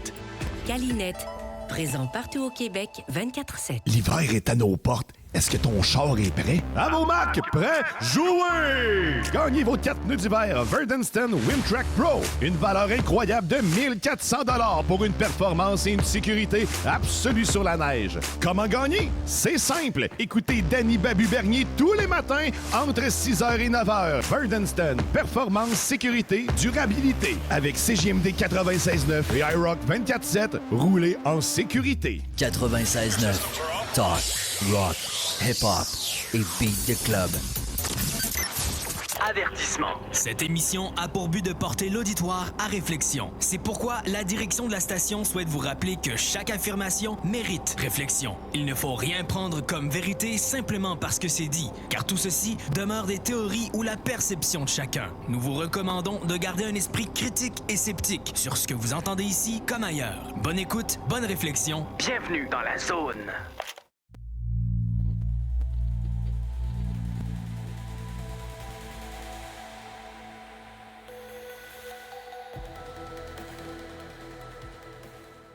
De retour à l'émission avec notre collaborateur chroniqueur. Merci, bonsoir. Là, je viens de perdre l'écran parce que j'ai accroché le piton. Je ne sais pas ce que j'ai fait. Ah, d'accord. Je vous avais perdu. Ah là là. J'ai changé mon téléphone de bord parce que là, j'étais tannée de voir du bande noir, mais je vais me replacer tranquillement, pas vite. Donc, autre sujet. Y a-t-il d'autres choses? Parce qu'on a parlé des drones. Mais en même temps, je voulais juste ajouter un petit commentaire sur ça. Pour ce qui est des drones de surveillance, les États-Unis, quand c'est arrivé ici, ils savaient c'était qui. Mhm. Ils savaient qui est-ce. Parce qu'ils nous disaient, ils disaient à tout le monde, ne les abattez pas. Et non, ne tirez pas dessus. Il y a quelque chose. On le sait, c'est ce qui se passe, mais ils nous disaient pas ça au début. C'était, on ne sait pas c'est qui, on ne sait pas. Mais ne les abattez pas. Pourquoi pas les abattre? Eh oui. C'est étrange quand même, hein? Oui, c'est étrange. Pour la simple raison que ces drones-là peuvent transporter des substances, peuvent transporter des explosifs. Tu sais, des fois, ça prend juste une certaine quantité qui rentre dans un dé à coudre pour éclipser une ville toute entière, là. Puis si tu fais péter ça à un endroit très stratégique, comme, mettons, une centrale nucléaire, un système de pompage d'eau, tu peux introduire des substances ou, tu sais, réduire à néant une ville complète, là. Fait que c'est pas nécessairement une bonne idée, surtout que c'est le genre de technologie que vous n'avez pas la foutue idée à quel point c'est rendu très poussé, ce qu'on appelle un drone. Ouais. J'ai vu un documentaire, alors je ne sais plus quelle société, une société qui construit des drones, a mis au point un drone qui est grand comme ça, tu vois. C'est une espèce de petit papillon. Oui. Et ça peut se balader n'importe où, chez toi. Ça peut rentrer chez toi, t'espionner, ressortir. Et c'est pas plus grand que ça. C'est un peu comme une mouche, ouais. Alors, il y a une caméra. Hein. Il y a une caméra, ça filme. Et il y a certainement aussi un micro. Hein. Donc, et je pense qu'on va encore descendre dans la miniaturisation des drones. Et comme tu dis, un jour ou l'autre, on va fabriquer des drones qui sont grands comme des mouches, quoi. Donc, bon. Et là, actuellement, surtout, je pense que la recherche, elle se développe sur les essaims de drones. En fait, je pense que l'arme suprême, c'est ça, c'est les essaims de drones. Imagine, par exemple, que une puissance comme la Chine ou l'URSS envoie des milliers de drones sur une ville, on sera incapable de les intercepter. On sera incapable de les intercepter. On ne pourra pas faire face à des milliers de drones. Et c'est ce qui est en train de se préparer. Hein. Alors là, par exemple, les Chinois, ils utilisent des essaims de drones pour faire des spectacles. Tu sais, ils créent des figures dans le ciel avec des drones. Bon, ça, c'est gentil, c'est l'aspect ludique des drones. Mais militairement, imagine que ces essaims attaquent une ville ou attaquent, je ne sais pas, un bâtiment ou une base, ça ferait des dégâts gigantesques. Je fais juste regarder, tantôt tu parlais justement de la miniaturisation des drones. Tu sais que ça rentre bien puis ça se cache bien à travers une de tes plantes que tu as chez vous ou n'importe quoi au-dessus d'un meuble. Puis ça peut rester là des heures, des semaines ou peu importe, ils sont là pour te surveiller. Ou dès que tu rouvres la porte, ça rentre. Puis exactement. C'est jusqu'à où ça va aller pour te surveiller? Je fais juste regarder les nouveaux téléviseurs qui sortent. Ils ont toutes des caméras dessus. Les trucs là, pour faire comme nous autres, on a TELUS, Vidéotron, tu sais, la base de récepteur. Ça aussi, il y a une caméra là-dessus, j'en suis certaine, parce que les dernières qu'on a, mettons, dans TELUS, la compagnie, ben, tu sais, tu peux parler avec la télécommande. Puis elle t'écoute. Ça t'écoute comment? Tu fais comment? Elle t'écoute comment? Il y a quelque chose, là. Donc, tu es écouté tout le temps. Si tu demandes à ta télécommande, mets-moi un poste de film avec extraterrestre, ben, il va te faire une recherche. Ben, mais tu n'as toujours même pas parlé dans le vide. Donc, il y a une caméra, il y a quelque chose qui capte ce que tu dis. Je peux-tu rebondir là-dessus, Carole? Ben, OK. Parce qu'il y a un petit quelque chose que j'ai remarqué, j'en ai déjà parlé durant l'émission, ultérieurement, là. Mais tu sais, je vais ressouligner à nouveau parce que des fois, j'ai fait l'expérience de simplement imaginer des choses dans ma tête, là. Je suis devant mon téléphone. J'ai rien dit, j'ai pas fait de recherche sur Internet. J'ai juste utilisé la matière grise. Puis tabarouette, j'ai quand même des trucs qui ont été suggérés dans les vidéos YouTube, dans les reels de Facebook, qui étaient en lien avec ce que j'ai imaginé dans ma tête. Mais en aucun cas, j'ai verbalisé ça d'une façon ou d'une autre pour qu'il y ait une Christine machine qui puisse capter ce à quoi je cherchais réellement. Ça en est rendu débile, là. Bien, ça me fait penser à l'intelligence artificielle, ça, de Ben base. oui, Ils c'est ont cette l'intelligence capacité-là. artificielle à travers, là. Bien, ce que tu dis, je l'ai déjà vécu aussi. Je pense à une vidéo ou à quelconque. Pouf! Cette chose-là me tombe d'en face après. Ben voyons, non, c'est à ça que je pensais. Voyons, il y a eu une télépathie avec quoi, là? Pas avec mon téléphone, là. Il y a quelque chose. Pour rebondir sur ce que disait Steve, il y a les Israéliens, il y a une société israélienne qui a créé un logiciel qui s'appelle Pegasus. Oui. C'est une espèce de virus qui s'installe sur les téléphones portables. Ouais. Et ce logiciel, en fait, permet de contrôler à distance ton téléphone portable. Et des gens comme Angela Merkel, Emmanuel Macron ont été, leur téléphone a été infecté par ce logiciel espion. Et ce logiciel espion, tu as l'impression que ton téléphone ne marche pas. En fait, le logiciel est capable d'ouvrir le micro et la caméra. Ouais. Peut-être d'autres applications. C'est-à-dire que, en fait, tu n'as pas de vie privée, quoi. Alors bon, pour nous, ce n'est pas très grave, mais imagine que Macron soit espionné 24 heures sur 24, que des dirigeants ou des militaires qui travaillent dans des projets sensibles soient espionnés 24 heures sur 24. Donc, c'est vrai que ça fait peur. C'est pas très grave.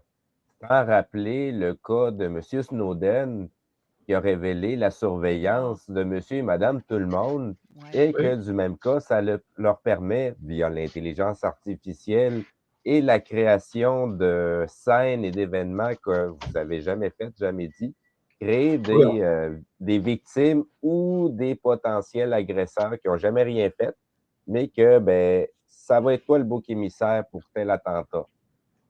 Je dis ça de même, là, je fais mon complotiste, là, je dis n'importe quoi. Là, je sors de quoi de même là, à Capella.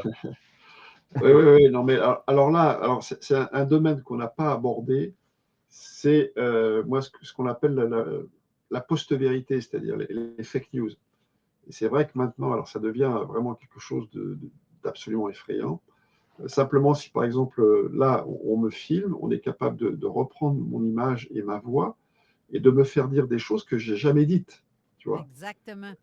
Des choses que je n'ai jamais dites. C'est-à-dire qu'on me fait parler, on me met dans une situation et on me fait dire ce que je n'ai jamais dit. Alors ça, c'est absolument effrayant. Absolument effrayant. Il appelle ça un deep... c'est quoi le mot qu'on dit? Ça s'appelle pas deep state? Deep fake. Oui. Deep fake. Deep fake. Oui, c'est ça. Exactement. Mais puis on peut t'accuser de quelque chose que tu n'as pas fait. Exactement. Dans n'importe quel temps. C'est exactement. Fou, et va prouver que c'est pas toi. Oui, c'est ça. Justement. Tu sais, Carole, tu te rappelles pas le beau message qu'on a reçu de YouTube dernièrement nous proposant C'est d'utiliser l'intelligence artificielle de façon automatique pour traduire verbalement, à l'audio, ce qu'on dit durant l'émission, dans d'autres langues, là, en espagnol, en anglais. Donc, on parle, l'intelligence artificielle va attribuer un ton de voix à l'invité, aux animateurs, puis va traduire ça. Jusqu'à maintenant, c'est un gros flop parce que de la façon qu'on parle français, ben, il ne parvient pas à faire de traduction pour les Québécois. C'est trop compliqué. Ça marche pas. Il y a Non, l'accent, il manque exactement. l'accent. Ouais, non, c'est ça, probablement. En tout cas, L'accent, ouais. c'est fou comment on nous la pousse un petit peu partout, surtout pour comprendre notre façon de communiquer. Oui.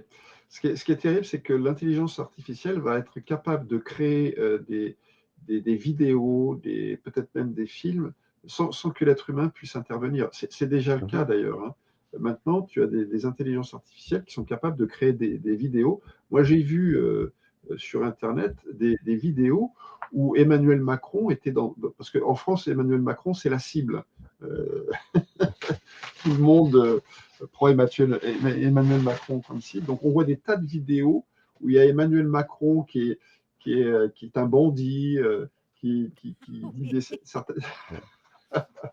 Donc, tu vois, ça ne fait que commencer. Alors, imagine dans une dizaine d'années ce qu'on sera capable de faire. Ça va être absolument effrayant. Mais là, je vais sauter du coq à l'âne. Il faut que je vous parle de quelque chose que j'ai vécu cette semaine. Puis je ne suis pas toute seule. Puis ce matin, justement, une 4e personne s'est manifestée. Puis il faut que je raconte l'histoire pour vrai cette semaine. Un matin, je me lève, je prends mon café et je me mets à entendre des bips dans ma maison d'un appareil que je n'ai pas, qui ne fait pas ce bip-là. Puis ce bip-là, il vient d'un endroit X. À un moment donné, j'ai l'impression qu'il a changé de place. Je l'entends autrement. La première fois, c'était en avant de ma porte d'entrée. Mais qu'est-ce qu'il y a? J'ai rien là. C'est pas mon cellulaire qui fait ce son-là parce que je l'ai à côté de moi et le son vient d'à peu près 10 pieds plus loin, mettons 3 mètres, plus loin que moi. À un moment donné, je l'entends derrière moi. Puis un autre, je l'ai entendu 3 fois, ça. Cette espèce de bip étrange-là. Ça reste comme ça. Je m'en vais sur prendre mes messages. En prenant mon café le matin, je vais prendre mes messages et un de mes amis, qui est Gabriel, qui est un de nos enquêteurs, il dit « Carole, il se passe des choses étranges. Je sens que quelqu'un chez nous, je sens des présences et j'entends des bips qui me sonnent un peu comme le son d'un bip dans Star Trek. » C'est complètement un son Pas un complètement... camion qui recule. Non. Lui, il l'a entendu à 4 heures du matin, à peu près, 4h30, mettons. Puis il me compte ça de même. Je venais juste de le vivre. Là, je capote parce que je me suis dit, waouh, attends un peu, là. Il m'a jamais dit le nombre de bips. J'en ai pas parlé. J'ai juste dit, ben là, tabarouette, attends un peu, là. Tu viens de me dire que tu entends un bip chez vous que tu n'as jamais eu avant, comme si quelque chose avait un appareil avec un son qui sort tout droit de Star Trek, puis que tu me confirmes que tu as exactement la même chose que moi qui s'est produit. Je dis, attends un peu. Là, je suis allée sur une page, groupe de messages privés entre amis, et là, j'ai dit, coudonc, est-ce que je suis toute seule ou on est deux, là? Est-ce qu'il y a quelqu'un d'autre parmi vous autres qui a entendu un son étrange chez vous aujourd'hui, un genre de bip? Je dis juste ça. Et un de mes amis, je suis sûr qu'il nous écoute, que je salue en passant, justement, je parlais de Gabriel au tantôt. Il vient de rentrer en studio. C'est étrange. Mais en même temps, j'ai mon ami Carl-Éric qui dit « Hey, moi, j'ai entendu ça. C'était en avant de ma porte d'entrée. Je pensais que c'était quelqu'un qui était dans le corridor. Mais pourtant, son immeuble, où ce qu'il est, c'est bien isolé. Tu n'entends pas nécessairement à tout. Mais c'est parce que le concept est que le même matin, lui aussi entend ça. Et là, j'arrive tantôt du resto. On est allé manger au resto en tout cas, tout près d'ici. Et je parle de ça à une amie qui nous écoute aussi. Donc, Katia, si elle nous écoute, je la salue. Et en sortant du resto, je te raconte un truc qui s'est passé cette semaine. Elle dit quoi? J'ai entendu ça. Ça fait un bip 3 fois. Je dis exactement. C'est exactement ça. 3 bips. Un en arrière de l'autre. Autant pour Gabriel que... Gabriel, t'as un petit peu ton micro, c'est lequel? Toi, quelle couleur que t'es? Je veux pas te mettre n'importe quoi. T'es dans le bleu? Dans le bleu, on va te mettre dans le bleu. Vas-y donc, voir. T'es-tu là? Ben oui, je suis là. Bon, ben exactement. Bonjour tout le monde. Donc, Gabriel, quand tu m'as contacté, honnêtement, pour cette espèce de bip-là, c'est quoi ton feeling que tu avais l'impression qu'il y avait quelqu'un avec toi? J'avais l'impression qu'il y avait quelqu'un dans la pièce ou la vue de la pièce à côté. Ça fait comme un genre de... Le bruit, c'était comme un communicateur. Un peu genre style Star Trek. Là. Mais c'est ça. C'est pas pareil, mais c'est le style à ça. C'est ça. C'est exactement ça. Puis toi aussi, c'était à coup de 3, hein, le exact. bip, bip, bip. Exact. Bien, ce matin, j'ai trouvé quelqu'un d'autre aussi à qui c'est arrivé cette semaine. Fait que c'est ça, là, je fais comme, attends un peu, là. Il y a quelque chose. S'il y a quelqu'un qui se promène dans le Pas vos détecteurs de invisible, fumée. Non, même pas. Ben non, parce Ben que le son, ça ne promènerait pas comme ça dans la maison chez non, nous. pas du tout. C'est pas un détecteur de fumée. Il va Parce un que détecteur de fumée, quand il fait une batterie étape là, il va faire un bip. Particulier. Ouais. C'est pas la même un chose. Coup, jamais un coup. C'est ça. Mais C'est pas, ça, pas la même... Il n'y a pas un équipement testeur qui a été oublié, ouvert dans des bagages ou de quoi de même là, qui ferait... parce que... Non, ça, honnêtement, non. Parce que... Ben, dans ma porte d'entrée non plus, il n'y a pas ça, ces affaires-là. Puis Katia aussi non plus, elle était comme moi dans sa cuisine, en train de prendre son café quand elle a entendu ça. Et Carl-Éric, lui, était dans sa cuisine, mais il l'a entendu vers la porte d'entrée. Carole, t'as-tu débranché ton système d'alarme depuis? Parce que lui aussi, il faisait bip. C'est pas la même chose. C'est vraiment pas le même son. Je connais le signal chez Carole, c'est pas pareil. Ouais. Je sais, Steve, que tu essaies de débunker ce que je dis. Ouais. Mais je ne sais pas l'analyser moi-même. Parce que c'est pas quelque chose que j'entends, mais de fait de voir qu'on est 4 à avoir entendu quelque chose d'étrange comme ça en même temps, c'est bizarre, là. Et pas me dire que tous les appareils de détecteurs de fumée, comme tu dis, mais que le son n'est pas la même. Non. Ça m'a fait penser à toi tout de suite. Ben oui, puis en plus, je l'ai vu. Ben non, j'ai dû capoter quand j'ai vu ton message. Je dis, voyons donc, ça se fait pas, là. Moi, j'ai pensé à un truc, ça pourrait pas être les compteurs intelligents hydro. J'y ai pensé. J'y ai parce pensé. que ça m'a fait tilt tout de suite quand tu m'en as parlé. Pas là où Moi, perso, j'ai rien entendu de ça. Ben, j'y ai pensé au compteur intelligent, mais par contre, de ma salle de bain, je n'entends pas le compteur intelligent. Et à un moment donné, je suis allée à la toilette et je l'ai entendu devant ma porte de salle de bain. Ouais. Je suis loin d'être dans la même place, là. Et ça le fait que chez toi ou ça le fait à l'extérieur de chez toi aussi? C'est que chez toi? Moi. Juste que chez toi. Moi. J'étais assis dans ma cuisine, toi, je ne sais pas, Gabriel. Moi, j'étais aux petites heures du matin. J'étais dans ma chambre quand je l'ai entendu. C'est pas la première fois que j'entendais ce bruit-là. Puis la première fois, je n'ai pas fait allusion à ça. Je croyais que c'était peut-être le téléphone qui a pu faire ça. Oui, comme une batterie manquante sur un téléphone, mettons, mais c'est pas la même chose. J'ai changé de téléphone, puis c'est le même son. Ouais. Puis là, c'est plus clair, c'est comme plus proche aussi. Oui. Puis moi, mon cellulaire, je l'avais dans mes mains, en avant de moi, et le son venait d'en arrière, exact. Un petit peu plus loin. Donc, c'est pas ça certain, là. Non, donc, j'avais l'impression qu'il y avait quelque chose qui a ça. Parce que, comme tu dis, un communicateur. Un communicateur, c'est ça. C'est pas. On se serait cru dans Star Trek. Exact. On sait pas. Tu sais, quelqu'un vient de rentrer chez vous via un appareil quelconque, mais il est invisible. Le type est invisible. C'est l'impression que ça m'a donné. Je te rappelle, Carole, qu'il y a quelques minutes, on parlait qu'une certaine technologie via l'intelligence artificielle permettait d'allumer n'importe quel appareil dans ta maison et de s'en servir. Tu sais, ce que Honorine elle a dit, le compteur intelligent, je trouve ça quand même pas bête comme idée. Parce que je rappelle qu'il y a une certaine technologie qui permet d'utiliser les câbles électriques de votre domicile pour vous surveiller. Au niveau de votre consommation, oui, mais au niveau verbal, on peut vous entendre. Contre, si je me fie à Carl-Éric, lui, dans un bloc appartement au 3e étage, le compteur est très loin de son appart, là. Ouais, mais comment Mmh. qu'il fait pour aller cibler directement l'appart puis écouter les conversations qui se passent dans Par le l'appartement? fil, par le filage, tu veux dire? Par le filage, exactement. Fait que si on est capable d'écouter dans un sens, on est capable d'émettre aussi. Mmh. Nous, en France, on a des compteurs intelligents qui s'appellent les compteurs Linky. Ouais. Compteurs Oui, oui, Linky oui, oui. qui sont verts, là. Il y a eu une grosse polémique par rapport à ces compteurs Mmh mh. Linky en France. Alors, je ne sais pas si au Canada, ils ont un autre nom au Canada. Ouais, mais on appelle ça simplement compteur intelligent, mais c'est le Compteur même type intelligent. de technologie et C'est la d'applications même qui sont technologie, installées ouais. dedans. Ouais, oui, oui. Oui, oui.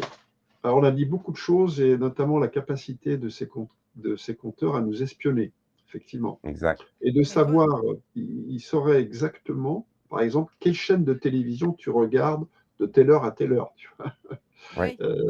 C'est-à-dire Mais qu'en fonction de la consommation électrique, ils arrivent à déterminer, quel appareil tu utilises, combien de temps et tout ça est enregistré Ben, en plus, hein. ici, ce qu'on a, via notre compagnie d'électricité que, tu sais, à une certaine époque, quand on avait des compteurs mécaniques, le taux monétaire chargé par kilowattheure dépendait de l'heure d'utilisation. C'est-à-dire Oui. que si on arrivait aux alentours de 18 heures, les heures de grande consommation pour faire les repas, se laver, faire le lavage, c'était des moments où ce que le tarif est beaucoup plus élevé que les moments où ce qu'il y a, moins de demandes. C'est pour ça Aujourd'hui, qu'il faut se grâce à doucher ces la nuit. ouais. En tout cas, depuis cette technologie-là, ben, on a reçu des documents via les entreprises qui nous indiquent que cette formule-là va s'adapter en fonction de votre façon de vivre. Donc, si vous êtes une personne de nuit, ben ça va être cette plage-là horaire va être déplacée en fonction que vous vivez de nuit. Donc, probablement qu'à 4 heures du matin, vous vous faites à souper, c'est à partir de 4 heures du matin qu'on va vous charger plus cher. Donc ils savent qu'on est Oui. debout à 4 heures du matin, qu'on Oui. dort pas et qu'on Ça est en train s'adapte en fon d'utiliser tel ou tel appareil. Donc Exact, c'est exact. un espion, hein. Oui, carrément, C'est carrément. un espion, hein. Alors, qu'il y ait Mais une ça, c'est caméra tout ou un ça pour micro sauver la planète, là, au niveau écologique, là, le ouais. changement climatique et tout ça, les patentes renouvelables, là, puis les affiches belles vertes, là. Ouais, ouais, ouais. Mais par contre, j'avais une autre question pour Gabriel, justement. Ta boîte électrique à toi, elle est-elle loin dans ta chambre? Ouais, moi, je suis complètement à l'opposé de la maison. Bon, OK. Si on Je peux pas utilise ça, le là. filage, donc ça serait le filage déjà existant Oui. qui date de je sais pas comment de Mais temps. Je sais pas comment est-ce qu'il ferait pour passer par. Ben, il parle je sais pas moi ce qu'il ferait moi non plus, mais même ça serait une ligne téléphonique pour faire ça. J'ai plus de ligne, j'ai tout coupé les fils, j'ai plus rien parce que je suis en pleine rénovation à maison, il n'y a plus rien. C'est pas ça qui aurait pu faire ça non plus, là. Ça aurait pu être le cellulaire, mais c'est rien de ça, là. C'est rien de ça, parce que le cellulaire, je l'ai regardé, peut-être c'est lui qui a fait ça. Oh. Puis après ça, ce qui m'est venu à l'esprit, c'était toi. Il faut que je communique avec Carole pour savoir si c'est juste moi qui l'entends, ce son-là. Ben, c'est juste bizarre parce que je l'ai demandé à plusieurs personnes, puis non, j'ai rien entendu. En On est majorité, les gens me disent non, sauf à ma grande pas surprise. allusion à ça non plus, là. Non, c'est ça, mais à ma grande surprise, là, on est quatre, là, à qui c'est arrivé la même journée. C'est juste ça bizarre. Il faudrait est lancer peut-être que vous l'avez pas un eu message chez sur vous. Facebook. Lancer une alerte sur Facebook. Est-ce que vous avez entendu un bip chez vous? Ben, est-ce que c'est ça qu'on a Oui, fait? c'est ce que j'ai fait sur une page, à un moment Tu l'as donné. fait? Oui, mais pas sur une page privée. Je l'ai fait sur un Messenger privé. Messenger, hein. Je ne l'ai pas mis sur ma page Facebook, là, comme ça, là. Mais c'est pour ça que je me permets d'en parler là. Et s'il y en a dans les commentaires des gens, parce que là, je n'ai pas ouvert mon Il y a Facebook. Jocelyne Côté qui mentionne avoir entendu les bips aussi Ah dans les bon? commentaires. Je ne sais pas si dans ce cas-ci, pour Jocelyne, si c'est à coup de 3 bips, puis si c'est un bip, c'est comme avec une résonance. Ce son-là est résonnant. Ça me dit que c'est un communicateur. C'est bizarre. C'est la première fois que j'entendais ça. Et pas à dire, j'ai un appareil, comme Steve, tu dis, mon système d'alarme, qu'il faut que je ne change pas la batterie. Ben, T'entends des bip, bip, bip, là. soit c'est ça, soit c'est quelque chose que je pourrais dire de totalement farfelu. C'est comme dans le film Invasion à Los Angeles, où ce que les drones on les voit pas. à part si on porte un certain type de lunettes, puis là, on voit les drones qui nous survolent. Mais sinon, tu sais, on avait parlé de la technologie Skull and Bone. Skull, Bone and... en tout cas, comprenez l'idée, là. On fait résonner vos os et vous entendez, dans le fond, la voix ou une musique ou quelque chose, puis c'est ciblé directement vers une seule personne ou un groupe de personnes. Ça me fait penser aussi à certaines observations dans le domaine de l'ufologie. Tu avais des témoins qui entendaient des bruits. Ils étaient sûrs qu'il y avait quelque chose à côté d'eux, mais ils ne voyaient pas. Ils ne voyaient pas l'OVNI, ils ne voyaient pas l'entité, mais ils entendaient. Ils savaient qu'il y avait quelque chose à côté d'eux, mais ils ne voyaient rien. Alors, est-ce que c'est un système d'invisibilité? On peut. Ça se peut parce que on a déjà vécu quelque chose chez Jeff, similaire à ça, qui sont comme invisibles. Moi, je parle. En tout cas, visible par les caméras, mais pas notre œil. Par l'œil, ça va être comme un style de camouflage. Ça va comme tu mettrais un drap qui te cache. C'est comme dans les films, là, mais c'est pas ça. Mais oui, c'est que tu vois que tu détectes la présence. Ouais. Probablement que ça pourrait venir de là. Qu'est-ce qu'il me dit, là? Oui, mais on ressent qu'il y a quelque chose de particulier. Puis en plus, mon chat interagit pas mal dans cet site. Il voit les choses et les oreilles, il dresse. Puis là, tu le vois qu'il est en mode il a les poils qui se dressent. Oui. Et la queue aussi qui fait comme moi, puis le dos rond, puis il est en mode attaque, prêt à... Il y a quelque chose, là. Puis là, il regarde à un endroit. Et je le sais, à l'endroit que, dans l'escalier chez nous, Steve, qui mène au sous-sol, elle se met devant l'escalier, puis elle passe sa tête à travers. Elle va dans le salon, elle passe sa tête à travers les barreaux et elle regarde, je le vois, comme si elle verrait quelqu'un monter, descendre dans l'escalier. Il y a déjà eu une brèche en bas, hein? Oui. Il s'est passé pas mal de trucs en bas, hein? Oui, c'est ça. Puis je pense qu'elle est encore, là, cette brèche-là. Ben oui. C'est une porte, hein? La porte, ça ne veut pas dire qu'elle a été fermée. Tu peux la fermer à clé, la protéger, mais la porte est là. Tu ne peux pas la faire disparaître. Ben, j'ai essayé, puis ça n'a pas marché, il faut croire, parce que c'est toujours là. Exact. C'est particulier, ça. Hey, mon Dieu, l'histoire de porte. C'est intéressant de ce que tu dis là, Steve. On va en parler peut-être un peu plus après la pause, qu'est-ce que tu viens de nous dire, parce que j'aille pas. Puis là, il reste une portion de publicité pour la fin de notre émission qui s'en vient dans même pas 25 minutes.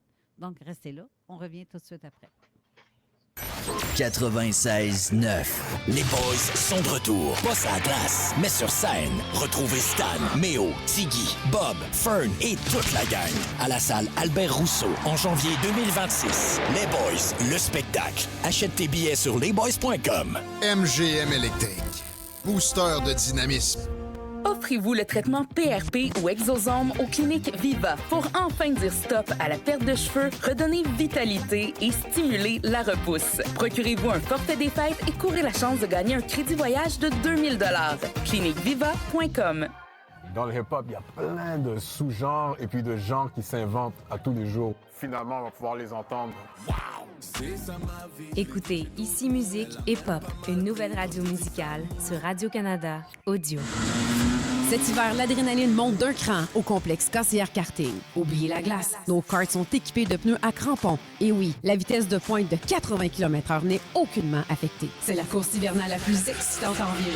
Après la piste, prolongez le plaisir avec une arcade complète sur place pour défier vos amis. Pour votre entreprise, renseignez-vous sur nos offres corporatives entièrement personnalisées. C'est la sortie d'équipe parfaite. Et un petit extra. Les cours de danse country sont toujours là les jeudis soirs. Consultez nos offres promotionnelles exclusives en ligne et réservez votre course facilement dès aujourd'hui. Complexe KCR Karting. Votre dose de vitesse, été comme hiver.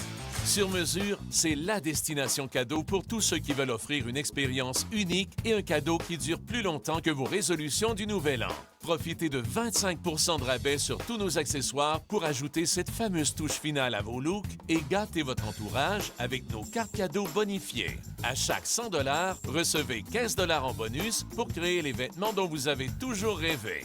Cette année, offrez du style, de l'élégance et la qualité sur mesure en cadeau. Cette année, Noël, c'est à la Cité agricole. La Cité agricole vous propose une multitude de paniers cadeaux originaux de leur terroir pour gâter vos employés et vos proches. Des produits raffinés et authentiques provenant de nos récoltes se déclinant en 3 thématiques: boréal, fermier ou érablière. Il reste encore quelques dates disponibles pour nos salles de réception pour un party de Noël inoubliable. Notre menu 4 services des fêtes est disponible en boîte festive, prête à être partagée et dégustée. Détails sur citéagricole.com.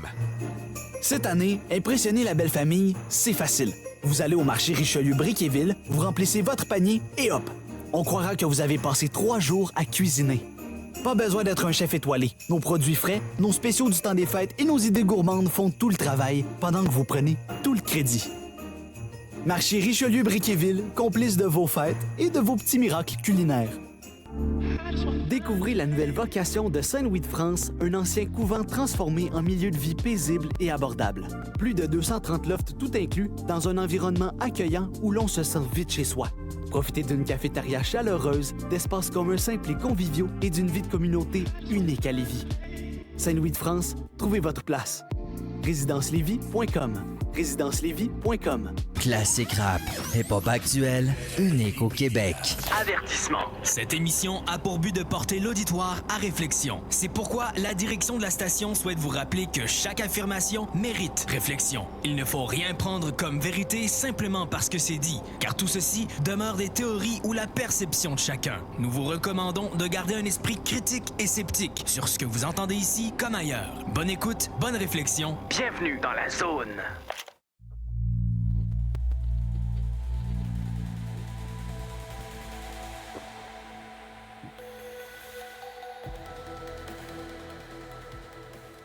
De retour à l'émission pour la dernière portion. Et là, Daniel a pris une petite pause. Il est parti d'une autre dimension, peut-être. Il vient d'être téléporté Il a ailleurs. franchi la porte. Il doit avoir entendu le bip-bip, lui aussi. D'ici à ce qu'il revienne, tu sais, j'avais pas lu l'entièreté du commentaire de Julie. Mentionnait avec l'intégration croissante de l'intelligence artificielle en entreprise, il est inévitable que certains postes soient appelés à disparaître. Or, puisque les gouvernements dépendent fortement des taxes et des impôts liés à l'emploi, ils devront éventuellement revoir leur modèle de taxation. Une piste actuellement discutée consiste à imposer l'utilisation de l'IA en entreprise en la considérant fiscalement comme l'équivalent d'un employé à temps plein. Les entreprises utilisatrices auraient alors à verser une contribution comparable aux impôts et charges sociales d'un travailleur humain. Ce type de mécanisme est déjà à l'étude dans plusieurs cercles politiques et économiques avec une possible mise en œuvre à l'horizon de 2030. Quand même. Là, je ne sais pas si c'est toi qui avais mis le micro de Dan sur pause, Steve. Oui. Si c'est... Oui, le temps de... J'ai pas entendu le début du texte, mais c'est pas grave. OK. Bien, c'est un commentaire qu'on a reçu sur la page de Zone Parallèle. Exact. Mais on parlait tantôt, avant que tu arrives, avant qu'on parte en pause, des portes, des secteurs où il y a des portes dimensionnelles, on va dire. On va appeler ça comme ça. Qu'est-ce que tu penses de ça, toi, Daniel? Oui, je pense que sur notre planète, il y a des zones particulières où on peut appeler des portes ou des sas qui permettent d'accéder à d'autres dimensions, voire à d'autres univers. En France, tu as une zone qui est située dans le Midi où il y a énormément d'observations d'OVNI. C'est au-dessus de Nice. Et il y a même des associations qui se sont créées et qui, tous les soirs, ou de nombreux soirs par semaine, ils se réunissent sur cette zone et ils ont assisté à des phénomènes un peu étranges, comme par exemple des chutes de pierre. Des chutes de pierre ou alors des faisceaux lumineux. Alors, leur technique, c'est de prendre des photos. Ils prennent des dizaines et des dizaines de photos et après, ils analysent les photos. Et sur les photos, ils voient des choses qu'ils n'ont pas vues avec leurs yeux. par exemple des phénomènes lumineux, des trucs qui passent à toute vitesse. Et c'est simplement dans une certaine zone. Dès que tu sors de la zone, il ne se passe plus rien. Donc, alors, qu'est-ce qui se passe dans ces zones? C'est un peu étrange. Est-ce que c'est lié au magnétisme terrestre? Est-ce qu'il y a des forces naturelles qui sont à l'œuvre dans ces zones? C'est difficile à expliquer, hein. Mais effectivement, je rejoins ce que tu dis, il y a des zones sur notre planète où il se passe des choses étranges. Ça c'est sûr. Ça doit être probablement le Koalon, comme disait Oui, M. Belovac. Bragi, Ouais. on parle de ça. Je n'aille Le- pas ça, son idée. Vraiment, ça rouvre des portes à bien des théories, ce qu'il dit, puis ça a plein de sens. Je ne sais pas si tu as vu le livre Koalon de Bragi Belovac, Daniel. Ça dit... Non, je ne l'ai pas lu. Je l'ai pas lu. Non, mais ça vaut peut-être la peine que tu jettes un œil sur... d'aller réécouter l'émission où il a été notre invité. Donc, mais tu vas être surpris parce que ce dont il parle, c'est vraiment, ça a un lien avec soit les pierres qu'on a, les ouvertures de portes, justement, où est-ce qu'il y a des points d'observation, comme dans mon coin, il y en a beaucoup d'observations. Puis, tabarouette, pourquoi le monde dit, pourquoi chez vous, pourquoi pas chez nous? Ben, je le sais-tu, moi. Il y a quelque chose chez nous. Quand je dis chez nous, c'est dans mon secteur. Je ne suis pas nécessairement Dans ton secteur, ma ouais. maison. Oui, c'est ça. En France, le nom m'est revenu, ça s'appelle le col de Vence. Oui, Le col de ça, Vence. je cherchais le nom. Le col de Vence, oui. D'ailleurs, Oui. tu as une association qui s'appelle les Amis du col de Vence, ou quelque chose Oui. comme ça. Ouais. Oui, exact. Donc ça fait beaucoup de bruit, hein. Il y a même un bouquin qui a été publié sur ce qui se passait au col de Vence. Tu as C'est même vraiment Col de Vence Activité aussi qu'on entend. On a une page Facebook là-dessus que je Ouais. suis. Super intéressant ce qu'ils disent. Puis C'est très intéressant, ouais. Oui, puis Ben, le fait y a d'être pas eu notre- garoché. Ben, ça existe aussi des portes un peu partout. Moi, récemment, j'ai communiqué avec une personne depuis longtemps que je n'avais pas communiqué. Justement, à cause du décès à mon père, j'ai communiqué avec lui parce qu'il m'avait communiqué. Tu veux dire, je ne comprends pas, c'est quelqu'un de C'est décédé déjà? Non. Ou quelqu'un de Bon, vivant? Lui, il m'avait communiqué, mais il ne m'avait jamais communiqué, dans le fond. Je vais juste démêler ça. Là. Ben oui, parce qu'il n'est pas sûr de suivre. là. Je suis pas Ben moi, j'ai rentré en communication avec lui. J'ai demandé, tu m'as appelé, fait que je te retourne ton appel. Il me dit, je t'ai jamais appelé. J'ai dit, ben oui, tu m'as appelé. Puis là, on s'est mis à discuter tout ça, puis là, on parlait du décès à mon père, tout ça. Puis il s'est venu sur une discussion de, justement, des portes dans son coin à lui. D'ailleurs, il faut que j'aille faire un tour dans son coin à lui. Puis qu'il y a eu un manquement aussi, là, un manque de temps. Lui et son frère. Ah, OK. Ils ont un temps manquant. Un temps manquant, oui. OK. Justement. Mais il y a des portes, lui qui m'expliquait, il y a des portes. Mais je nommerai pas son nom, mais il faut que j'aille faire un tour dans ce coin-là. On s'est promis qu'une fin de semaine que j'irai faire un tour. C'est dans quel secteur du Québec? C'est dans le secteur, attends une minute, de La Rochelle, de Sainte-Anne de La Rochelle. Ça mange quoi en hiver, ça, comme coin? C'est dans le coin, non, c'est dans l'Estrie. Ah, bon, OK. Les gens partant, là, on a l'Estrie, très fort en énergie aussi. Plusieurs font des observations étranges dans ce coin-là. Puis, on se fie à Bragi et peut-être la théorie du fait que c'est attiré, il y a quelque chose d'électrique là-dedans. Y a-tu des cristaux de quartz, la sorte de pierre que tu parlais tantôt, Daniel, que je ne me souviens pas qu'est-ce que tu as nommé comme... En tout cas, le fait qu'on s'est communiqué comme ça, que moi, je reçois un de ses téléphones, dans le fond, il ne m'a pas téléphoné. Ça voulait dire qu'il voulait que je parle avec cette personne-là. Oui, il ne t'a pas appelé, mais... C'est ça. Télépathie. Mais c'est parce que ça m'est arrivé par ce matin. téléphone, mais je voyais qu'il m'avait appelé. Je dis, faut que je rappelle. Il faut que je retourne son appel. Puis là, non, il ne m'a jamais appelé. Puis, mais tu le vois pourtant que tu as eu un appel. Exact. C'est ça? Mais c'est une personne avec qui je m'entends très bien. C'est une bonne personne. C'est drôle parce que moi, ce matin, j'ai reçu un message de ma chum Stéphanie qui a fait un rêve cette nuit qui parle de moi. Et ce qu'elle décrit dans son rêve, c'est exactement ce que je vis présentement. Elle dit, fais attention à ci, il y a telle personne dans ton entourage qui fait ci ou ça. Il y a même, elle t'a décrit, honnêtement, toi, particulièrement. J'ai dit, voyons donc. Et c'est fou, là. Je suis curieux, moi, là. Ouais, tu vois, je t'en reparlerai Ouais, c'est plus. ça, là. Tu vas mourir. Non, c'est pas vrai. Je blague. Je voulais te faire peur. Sinon, je voulais mentionner qu'il y a notre collègue Jean Morissette qui a été au col de Vence il n'y a pas très, très longtemps aussi. Il est allé faire continuer ses investigations personnelles qu'il fait dans ce coin-là avec des amis. Ouais. Exact. Après, on peut donner un exemple célèbre au niveau mondial qui a fait quand même beaucoup de bruit. C'est ce qu'on appelle le triangle des Bermudes. C'est sérieux, hein, c'est sérieux. J'ai un petit peu... j'ai lu plusieurs livres sur ce sujet. Et effectivement, il y a une zone, alors ce qui est au sud de la Californie, dans l'océan. C'est tout près de la Floride, ça. Oui, la Floride. Donc il y a une zone où des avions et les bateaux disparaissent. On les a jamais retrouvés. Alors, est-ce qu'ils sont passés dans une autre dimension? Est-ce que dans cette zone-là, il y a une porte ou plusieurs portes? C'est tout à fait possible. C'est pas la seule zone d'ailleurs. Il y aurait aussi une zone comme ça en mer de Chine, je crois. Donc il y a plusieurs zones sur notre planète où il est possible peut-être de sortir de l'espace-temps et d'arriver dans un autre univers. C'est tout à fait possible. Je pense que ça peut aussi avoir un lien avec ceux qui font... Ça, c'est ma théorie, là. C'est juste la mienne. Mettons, quelqu'un qui fait des sorties de corps.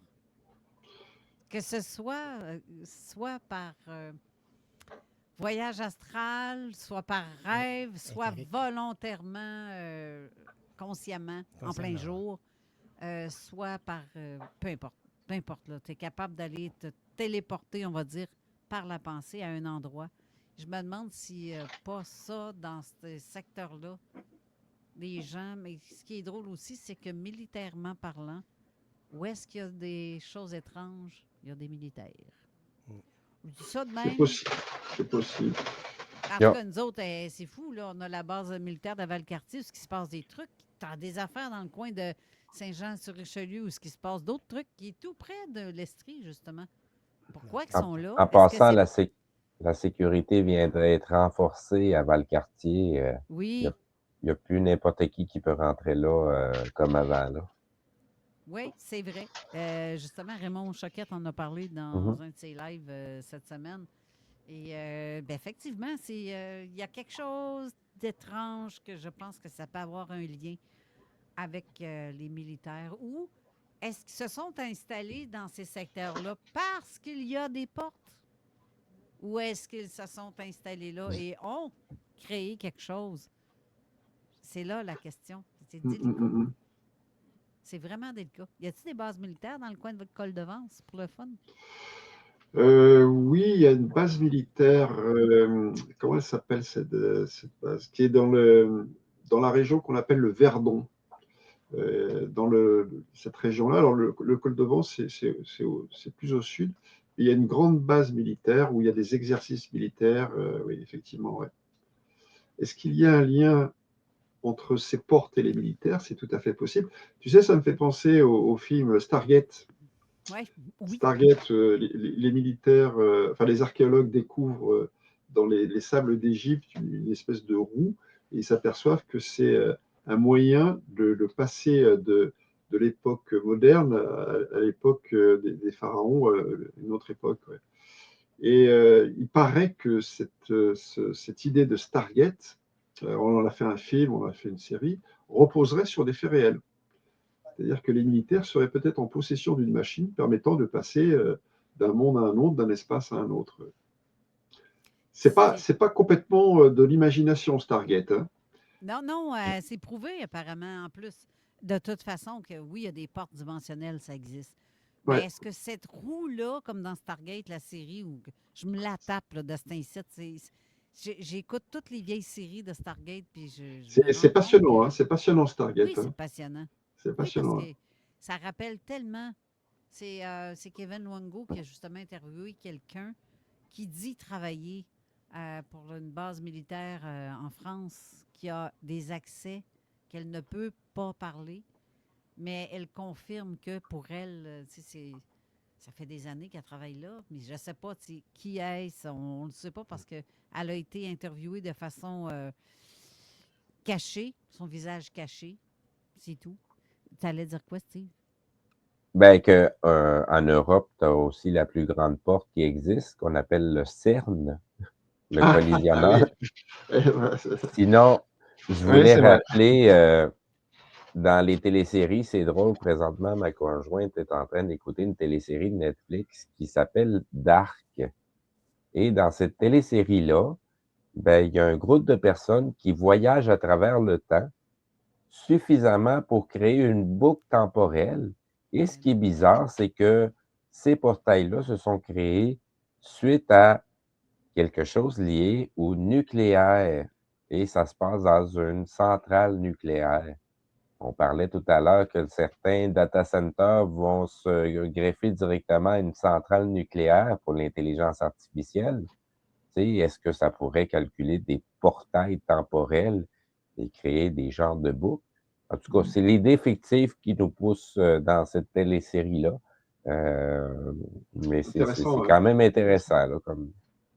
On a dit beaucoup de choses sur le CERN, le LHC, Large Hadron Collisionneur, qui se trouve à la frontière entre la France et la Suisse. C'est le plus grand accélérateur de particules au monde. Ouais. Il fait 27 km, hein, c'est un anneau qui fait 27 km. Et il y a des machines qui sont absolument gigantesques. Hein.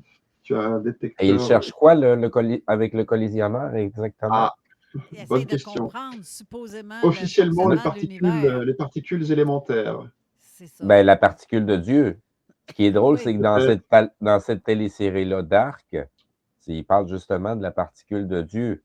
La particule de Dieu, ça serait quoi? C'est le point central d'où le temps et la façon qu'on vit notre réalité se produit. Est-ce qu'ils sont capables de créer des déformations de l'espace-temps? Parce qu'ils utilisent des énergies absolument colossales dans ces accélérateurs de particules. Il y a même eu un moment donné, lorsqu'on a commencé à mettre en route cet accélérateur de particules, il y a des gens qui ont peur qu'on crée un trou noir, par exemple. Et qu'on ne puisse plus maîtriser le trou noir et que le trou noir, finalement, absorbe l'ensemble de notre planète. Et il y a des gens très sérieux qui ont émis cette hypothèse. Peut-être qu'on joue un petit peu avec le feu, avec les accélérateurs de particules. Ben, je pense que oui. Moi, malheureusement, les scientifiques se prennent pour des dieux puis ils pensent qu'il n'y a pas de danger. Pas de danger. Ouais. Ben, et ils veulent en construire un. L'anneau, il fera 100 km. Donc, tu imagines un petit peu ce qu'on sera capable de faire. Je suis en train de me demander, pour vrai, l'anneau de Montréal, là, Steve, là, c'est un signe, ça? C'est quelque chose qui dit, il y en a un portail ici. C'est pas une dépense pour rien, ça, Montréal. Non, regarde, ils ont fait un gros cercle. Tu dirais vraiment une structure en forme de cercle inutile. Là. Une Stargate. Stargate. Porte des étoiles. Oui, c'est ça. On dirait que ça représente ça. Mais elle sert à quoi? Puis je ne sais pas combien de millions qu'ils ont mis là-dedans. Allô? Gang de tarlats, c'est quoi le... Il y a quelque chose à quelque part. Pourquoi tu mets ça? Tu rappelles... Est-ce que tu veux rappeler quelque chose? Est-ce que tu veux souligner quelque chose?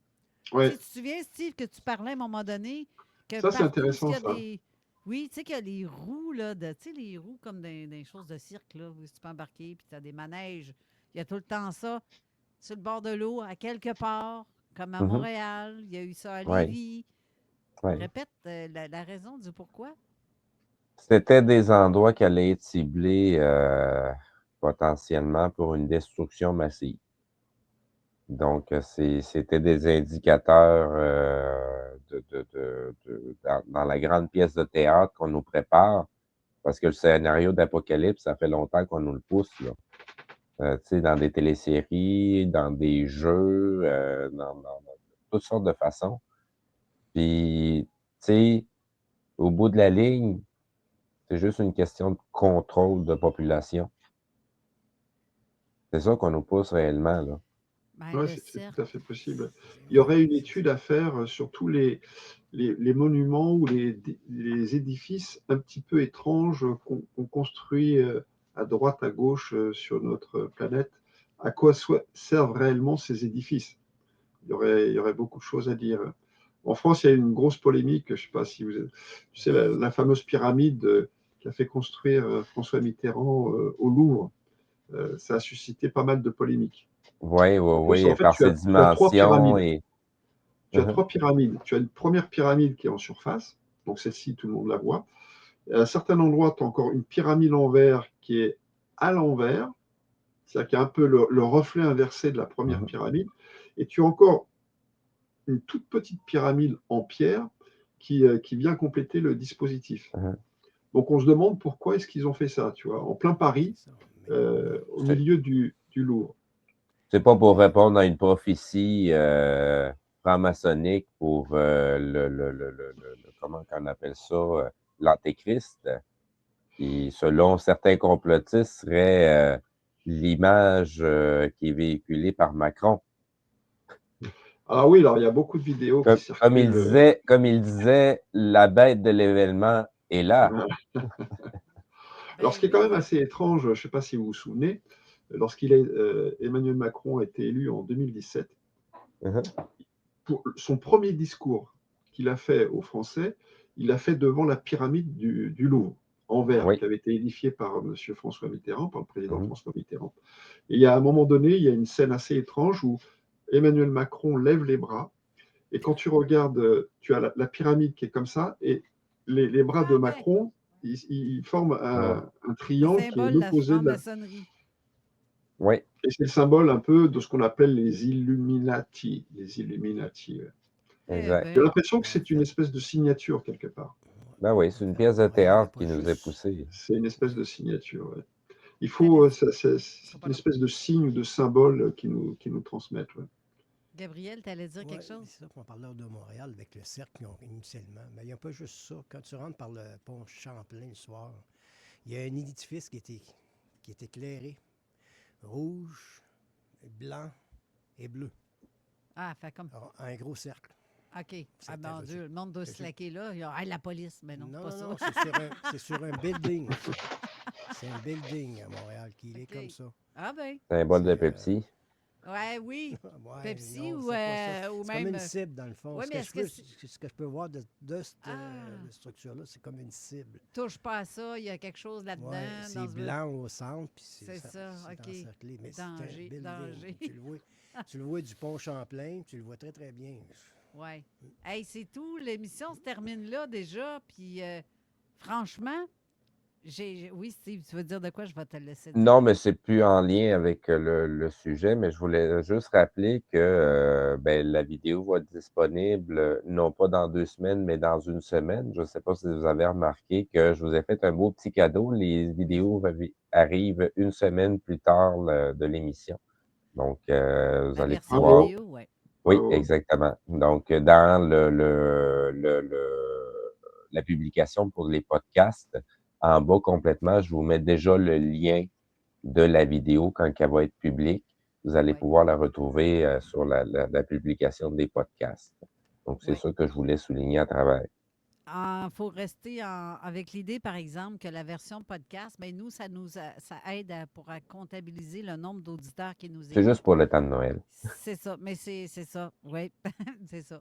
Merci beaucoup, Daniel. Merci à vous. Vraiment, tu fais partie de l'équipe et j'adore ça. Je suis très contente.